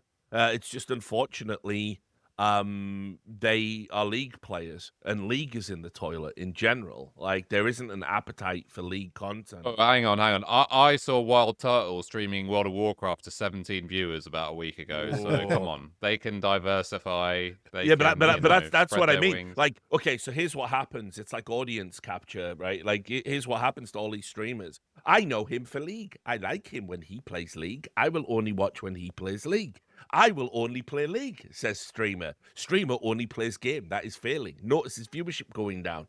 It is time for a change. I am going to play World of Warcraft, guys. Nobody tunes in. But why? They like me, right? Right? And this is why, you know, when the iron is fucking hot, that's when you need to make the shimmies and the shakes and the zigs and the zags. And people never learn the lesson. Diversify your portfolio while you are on top, so you can always pivot out of the thing you are known for and retain a large chunk of your audience. I have done it several times. I have somehow been never hugely popular, don't need to be, need to just be popular enough to make a living out of this shit. And I've done it across multiple esports in now 2 decades. I've done it as a journalist, I've done it as a host, I've done it as a commentator, right? And now, by the way, incredibly, on my Substack, which annualizes out to nearly 6 figures at the moment, my politics content makes more money than my esports content. Gets overwhelmingly more views. That's the benefit. And like, these guys don't do that. They fucking watch the number go down and they're going, if I can just arrest how fast it's going down and play more League, they burn themselves out. They stream for 14 hours at a time. and then eventually they snap, play something else, no one tunes in, and now they're on the ledge, man. Like, it's crazy. And it's like, by the way, some of these people, they probably could never have been big streamers. Like, they don't really have personalities that you want to engage with on a number of topics. Well, they don't offer any value outside of League is the problem. And they're not, they never really were content creators. They were very good League of Legends players. And that's in 2013, that's what mattered on the streaming platforms. There wasn't a substantive difference between esports and streamers because nobody would basically it was only the competitive players that were streaming during that era, right? Yeah. It was esports that started streaming. But then people realized we can make better content if we're not playing a game competitively, and we can devote all our time to doing this. And also it surfaced people who are more entertaining in terms of personality who catered their content towards the entertainment angle. And now we have those people, running streaming instead. So I agree. I mean, these people never changed the way that they did something. This is why Riot again, they fucking, you're holding all the cards and somehow you cannot make a fucking winning hand. Exactly. You have got to be kingmakers for this stuff. Right, if you genuinely believe Doublelift offers some sort of long-term value and could be that NA streamer, because Lord knows you won't do it for Dom, right? I was going to say, by the way, you also have the Doms and the LSs where you not only don't support, you fuck with people like Dom. You go, you know what, lol, I'm going to take your costume rights away. Totally could have been Dom. That for your fucking league, you moron. What are you doing? Why don't you punish someone? Totally could have been Dom. Riot, the problem I have with Riot is always this. They will always cut off their nose to spite their face. Yeah. Even though in this case, you've got partners involved with you. It's not even about you anymore. So they could have been bringing on Doublelift as guest analyst and hyping him up. And then, we've got a special announcement. Doublelift. But guess what? We're going to heal relations with Reggie, first guest, go stream, or just do something crazy. Everyone tunes in. They tune in that one time. It's a good time. You're promoting it on the official broadcast. Doublelift is now your NA core streamer. There you go. That's all it takes. You make it happen. You make it happen. You can do that. It's basic media work. You promote the personalities, and then guess what? They do this on fucking ESPN, every serious sports network. You think those guys sit down and just make a podcast by themselves? I mean, these days some do, but I'm talking about in the podcast heyday when they were still rare and not everyone had one. You think those guys went to a big sports network, worked on a broadcast as an analyst, and then suddenly announced that they had a podcast? And then not just a podcast, they were doing crossovers with all the other shows. I mean, even E-League understood that. That was why they put fucking us two dickheads on Inside the NBA. They were hoping for cross-pollination. Riot could do this all the time. You own the broadcast. You've got total exclusivity. Promote somebody that you want to. By the way, you could even, are you ready? Here's a crazy one. They've never even thought of this. You could even do stuff like have a week where you send Doublelift, your boy for the core streaming, and I don't know, Kobe, popular caster, to the LEC, and then they do some shit there, and you cross promote that it's another English language league, and it's every Thursday. You know what I mean? They don't even do the most basic things, bro. Yeah. I think the issue for me, I think, is that I actually don't think anything can save LCS, and I don't mean that in it sucks, whatever. I go back to the same issue of the only way you bring new eyes to League ultimately is by increasing the player base, and I think those days are gone. No one is ever going to watch it just apropos of nothing, just I'll just check out this. Oh, what's this crazy thing going on? It's no, they have to be introduced to the game by their friends or whatever. And again, one of the last conduits to possibly do that, yeah, sure, yeah, was Arcane, which they've fumbled that completely in terms of converting people into players. And now, another layup, by the way. All you do is follow that up with absolutely. something in the Mate, game. I know people who have Arcane tattoos and they didn't know that League of Legends is a game. That's insane. That sums it up. That just absolutely sums it up. And the thing is, it's as you guys said before, the best thing they can hope for is to bring back a certain percentage of previous viewers who, as Monty said, are now probably in their 30s with families and do not give a fuck about watching League of Legends or do not have the time to do so. So I actually think it's just completely cooked. By the way, as I said, look, I agree with you if you mean the big picture. You can never get to the 500k. Those numbers are out. But I'll tell you what, I do actually think that the one way you could immediately stem the bleeding and actually build viewership is to move to not an open circuit, but a LAN circuit format. I have always told people, there are so many people who don't follow Counter-Strike who tell me like, oh, tune in to like I Am Claude, it's amazing, isn't it? And then they always say that famous line, oh, it's because the game's easy to understand. I tell them, no, half of what makes that amazing is the fucking tournament format, you idiot. Like, what's great is, think about this, sports fans. Every time a tournament begins in CS and it gets to Friday, you know Sunday's Championship Sunday. You know that at about 5 to 6 to 7 p.m., that's when you're going to watch the fight. You don't even have to tune into the rest of it, by the way. Or you follow your team and you follow them on the times they're on, you go through. And then the best part is you have like a week off, then there's another tournament, mate. Yeah. And even though in CS we used to all moan and go, you see the same teams play each other. Well, that's the same as in a league, but in a league it's a meaningless fucking, it's day 6 of the, it's dog shit, mate. No one cares about that. Like, and again, the NFL, if the NFL could have the Super Bowl every month, they would. They just can't do that format. It doesn't exist. That's what's unique about esports. So I actually think in the West, at least, that everyone would fucking love it, bro. It's why right now they're like, I'm loving MSI. Like, yeah, because it's just a really good tournament format, bro. You don't really like week to week to week of LCS. No one ever did. Yeah, the thing with like, oh, it's same teams as well is like a complete fallacy, as proved by Chex Notes every sport ever. Bro, it's like, right now, if you Federer want the versus Nadal again, exactly right at the moment they have Alcaraz versus Sinner. You want that to be the final. They're joking that in the tennis people have the conspiracy theory. They're slowing the courts down to get those two in the finals every time. That is how significant it is. Yeah. I mean, you know, like it's just. Everything in the LCS story is just classic Riot, I guess, to sort of wrap up the episode, because it is like, it was a bad decision that everybody knew was a bad decision. It was a bad decision that everybody knew was a bad decision, made for the most cynical, short-sighted reasons imaginable. It was a decision that had to play out fucking over everyone in the League of Legends ecosystem while Riot played God and refused to acknowledge it was bad, even as it was getting worse before everyone's eyes. Fast forward a year, the decision is now being entirely reversed, and we're being told that not only is it being reversed, it is not only good it is being reversed, it is better than it was before we fucked it up and had to reverse the decision. And here's Mark Zimmerman to explain why we're letting him off the leash again. It is baffling to me how one company can they literally had such an insane head start in terms of finances, in terms of engagement, the most popular PC game in the world at one point, and you couldn't make a lasting esports product. And as I've said, unfortunately, it is my genuine belief that while I agree this is a good decision, it would have been better if you'd never made the bad decision and stuck to it, and you'd try to come up with other creative ways to solve the problems that were going on, like, I don't know, making your content better, right? A novel idea. But I just don't think that, right, once you unplug from an esport, particularly League, which, you know, once you stop playing it, once you stop watching it, you realize how incredibly easy it is in the modern attention economy to fill that space with something else. And that, I guarantee, is what people are probably done. Yeah.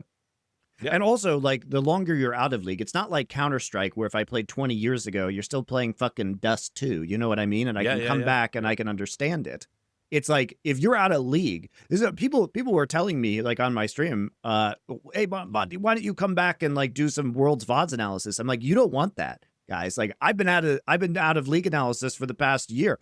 They changed all the shit. They added feats and Otacon. Like, I have no idea how the game is played around some of these objectives. You know what I mean? And so, like, my analysis would be useless to you. I'm like, you don't actually want to see that. It would not be good. Like, I'm just telling you, it would be bad. And so it's hard. Monty, think of like the learning curve that you yourself would have to go through to like get up to date with League, and then think, what is the barrier for entry? Exactly. For new no, I'm players totally to with play you, the man. game? I've been saying that forever. Shit. And you know what? I also said about Valorant that, hey, you guys think, you know, they announced this game's about shooting first and foremost when they released it. Now the enshittification of Valorant abilities, where it just becomes more and more difficult to watch over time. Bro, do you know the best example was Own a Pixel who is a Yeah. long-term character. He himself was like gradually sort of getting what they do with the different agents and the abilities. Bro, he's played CS for like 10 years or something, man. Yeah. Again, what is the because by the way, the obvious comparison here, stupid Riot, you love this comparison, is American football. It took decades for American football to get any foothold in the UK because literally it's too dense a sport, bro. You can't even understand the positions, what's going on. It's so the initial information burden is crazy. All Riot games are like that. Yeah. And they keep making games. And I said this when Valorant comes out, where if the business model is like League of Legends, where it's reliant on introducing new characters, it's not about purely selling cases like it is in CS. Eventually, as we've seen in League of Legends, you run out of design space. This is why League of Legends, every new champion has to have a 3,000-word essay about the passive because it has to break rules in the game for them to do something new. And we've hit similar problems in Dota, by the way, in terms of like, you know, the new breed of heroes are so like, they're so noticeable compared to the old ones in terms of like, there was this weird thing where everybody had to have catch, everyone had to have an escape, everyone had to have a steroid, everyone had to have damage, and everyone had to have an area of effect ult. And you were just looking at these like procession of heroes that were coming off, a lot of them broken on release as well. So you had this insane balancing act, which, by the way, I've always preferred the old school Dota approach to it, where everything's broken, suck it up, just deal with it. If you're getting something broken wrecking you, you can just lock in something broken and wreck them, and may the most broken shit win. That used to be Dota balance in a nutshell. But I'll say this: Valve came up with good ideas on how to get around this. For instance, now they introduced something called a facet system, where every hero has at least 2 passives that you can now choose from situationally that branch out build paths. Some are better than others, of course. Some heroes just have terrible ones in general. They did that. They also created a thing called a shard, which is an item you buy, which doesn't go into your 6 slots or your backpack. It's like something you now activate, and it unlocks another ability for you. They made the map 30% bigger to encourage, you know, you don't just do the usual, you know, I'm mid, I get a kill, I go to a side lane and gank. It's not really worth it now if you're a mid player. Mid has been completely transformed in the new era. You have to really pick and choose when you start to roam around the map equally as well. There's so much jungle to hide in. If you fall behind in lane and you go jungle, it can be very hard for people to track you down in the game. And Valve have looked at, okay, we can't just keep pumping out heroes with all these wild abilities. How do we level the playing field? They've reworked old ones. They've changed the map. You know, they're just they're so better at designing a game. And I just don't, Riot, they're just like, well, let's release a new hero that's broken on release and see what happens. And but you see that in the early days when Riot was like taking off, this is how they make money. You guys, you know, people forget that in like 2013, 2012, Riot was releasing a new champion like every 2 weeks. Yeah. It was fucking crazy. But they were printing money by doing And of course, Dota don't monetize that way. You know, so they're under no obligation to release a new hero. They sometimes do it, you know, they like to do it around TI traditionally. Which is how it should be. But, you know, and like now, but because Riot got addicted to this stream of money, now instead of just reworking all of the fucking shit champions in League of Legends that don't even function in a modern context of the game, they do that extremely slowly. But it's, you know, it comes at the cost of like, well, we have to release this new champion because that creates the hype. When I looked it's at tied stats, in with Arcane or whatever, right? You know what I mean? When I looked at the stats for like, heroes or champions, I should say, for League of Legends that were picked at Worlds and how many were unpicked out of like their pantheon, it was actually shocking to me. Richard, they had to create a new competitive system called where you have Fearless Draft because of this problem. They refused to use balance to fix the problem and instead have now an idea they installed. resisted again for years, by the way, when the community were calling out for I mean, I hate Fearless, but that's neither here nor there. Anyway, sure. The viewers seem to like it because it increases champion diversity. It's just the wrong way to go about it. The right way is to balance the game on the professional level. Definitely, but here's the problem with that. That's hard. So what you do is you right. They did the same thing in Overwatch. You know, you remember they effectively made it so you can't pick a hero this week, or whatever the fuck they called him in that dog shit game. I mean, I was out by the time that happened. Yeah, but yeah. they enforced balance in the sense of like, well, you could only pick 2 tanks and you can only do this. Very similar to what Team Fortress 2 did. It was very. I mean, I don't have a ridiculous. problem with roles, but anyway, Yeah, I don't sure, want to get sure, into sure. the weeds on this, but I agree with It's Rich's a huge point sidebar. that the barrier to entry is huge, and like Riot hasn't learned from this, and people don't understand that Valorant will eventually also be like this.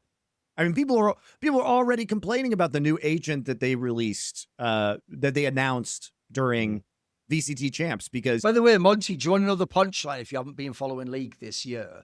It was actually genius to do Fearless in a way I didn't understand. You didn't just appeal to novelty and fans. You essentially outsourced the game being shit to the player, not the game. Because now it's not the problem of the champion, because it can't be picked 5 times, Monty. The player who's one of the top 10 players in the world is just a fucking cretin because he can't play 7 different champions and make them all work in a comp. That, by the way, if you ask actual top coaches, by the time you get to game 4 and game 5 in a series, it is impossible to get a comp you have practiced. It is literally not possible. You will never have practiced that many permutations. What if the opponent does 1 ban you never expect? So they've actually, that's the genius though, because in the past, you complain about how broken the champion is. No one talks about the champion balance now, because now it's the player that's the dickhead. Genius. Yep. That actually, I don't even know if they intended that, but it's worked, bro. That has worked. No, definitely. And look, by the way, like I actually like Fearless for that reason, because unfortunately in a space that's so rich in variants, but because of poor design choices by Riot, there are clearly optimal picks in every position that will always be contested patch to patch to patch. Unfortunately, the only way to get some sort of exciting, woo, what's this? The only way that happens in League is to essentially enforce it. Meanwhile, again, in Dota, I'm not saying they didn't have a similar problem. They've definitely had tournaments where huge numbers of heroes don't get picked. But I will say this, it always felt to me, watching tournaments, you were a lot more likely to see someone pick out something weird, like pick out a hero. Fucking hell, like a lot of analysts there, they like to look on like, it used to be Pro Tracker, but Valve have changed that now. But so you have to like know the players to know what they're practicing in, like, so in their pubs. And you go, shit, like he's got 20 games on fucking Broodmother this month. What does that mean? And then he pulls it out at a tournament and you, and it's crazy, and it's like, that's there in Dota. I mean, obviously I haven't watched League with great interest for a long, long time, but I never, until Fearless Draft came in, it just always felt it was really sterile and generic. But Richard, we have a much better system in League, which is because GMs in the EU are so lazy and just unironically hire people based off solo queue ladder rank. Sure. What we get is people tricking champions that aren't even used in competitive, but are really good for abusing solo queue, and then you never get to see anything in pro play. So brilliant. The rank 1 guy, by the way, in like EU and NA, it's always now like a Rengar player, because it's just so easy to abuse with like the current system. And it's like, cool, can't wait to see him play his best. Oh, wait, it's not even remotely viable in Fearless. Brilliant. Thanks. Which, the worst part about Rengar being viable in any meta is the sheer volume of furry porn made about him, as I seem to recall, which would just flood the forums. So, great. Love League of Legends, me. But anyway, LCS is back. Surely this will save it, guys. This is it. This is the one. He's done it. Zimmerman's done it. Mark Zimmerman going to show up for like a year in review video or something. Like I said when they listed this LCS commissioner position that this is just a nonsense role and it's a poison chalice, right? Like, it's a shit job. But Travis Gafford told me that he was going to be the best thing that ever happened to Western League of Legends, so I'm just a bit confused. The problem is that there's nothing that he can do to fix the problems. That's the issue, is that you cannot do anything with this job that will be good. He's going to do the classic that when he eventually leaves Riot to fucking pursue other dreams, right? He's going to turn around and do a podcast with Travis. They're going to come back together, get the band back together. And he's going to be like, so what was it really like, man? He's going to go, oh, it was terrible. Like, you know what I mean? and he's just going to do what they all do. They all do. They all take the money. They get into the company. They're like, I will surely change Riot Games from within. And then they don't. And then everything sucks. And then they come out and they say, wow, that sucked. Yeah. This company has previous, in case you weren't aware. So, but whatever. Well, there you go. I think that'll do it for this episode, guys. You know, I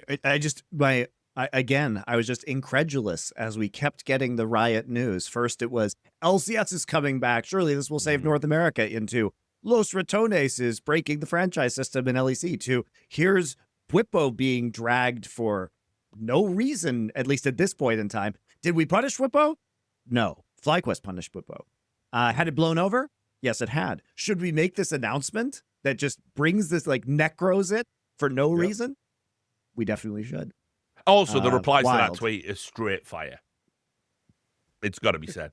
Like, literally everyone is just screenshotting the fucking 100. But yeah, mate, the quote, that, put it this way, they be beating their ass in the quote tweets. Yeah, you're fucking right, bro. Everyone, and the 100%. joke is that's another, like I said, that's another crazy bedfellows. Like, it's me and all the fucking woke LGBTQ people. Like, get him, Thorin, Red. I'm gonna beat them all. What the fuck's going on? Yeah. What's going on? Yeah, This time it's actually is wild. Yeah, I mean, like the replies there are hilarious. It's just Saudi. I do love that people are finally waking up to this when they're like, man, this Saudi shit, the sports washing really sucks. Who can we get to help us? Our friends are Monty, Richard, and Thorin. Yep. Again,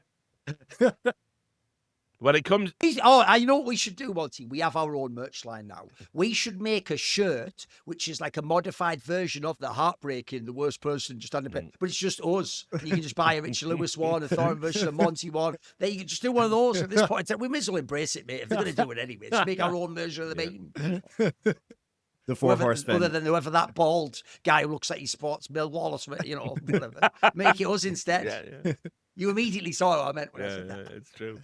All right, guys. That'll do it for this episode of the Four Thanks Horsemen. to Rich for coming on the show. Thank you very much. Your insights on the Thanks for LEC having me. franchising were great. And also everything else. I mean, as somebody who's been involved in LoL for a while, you're the perfect person to have for this.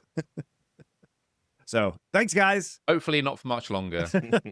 Thanks, guys. We will see you next time. Until then, esports to lend to S. Bye.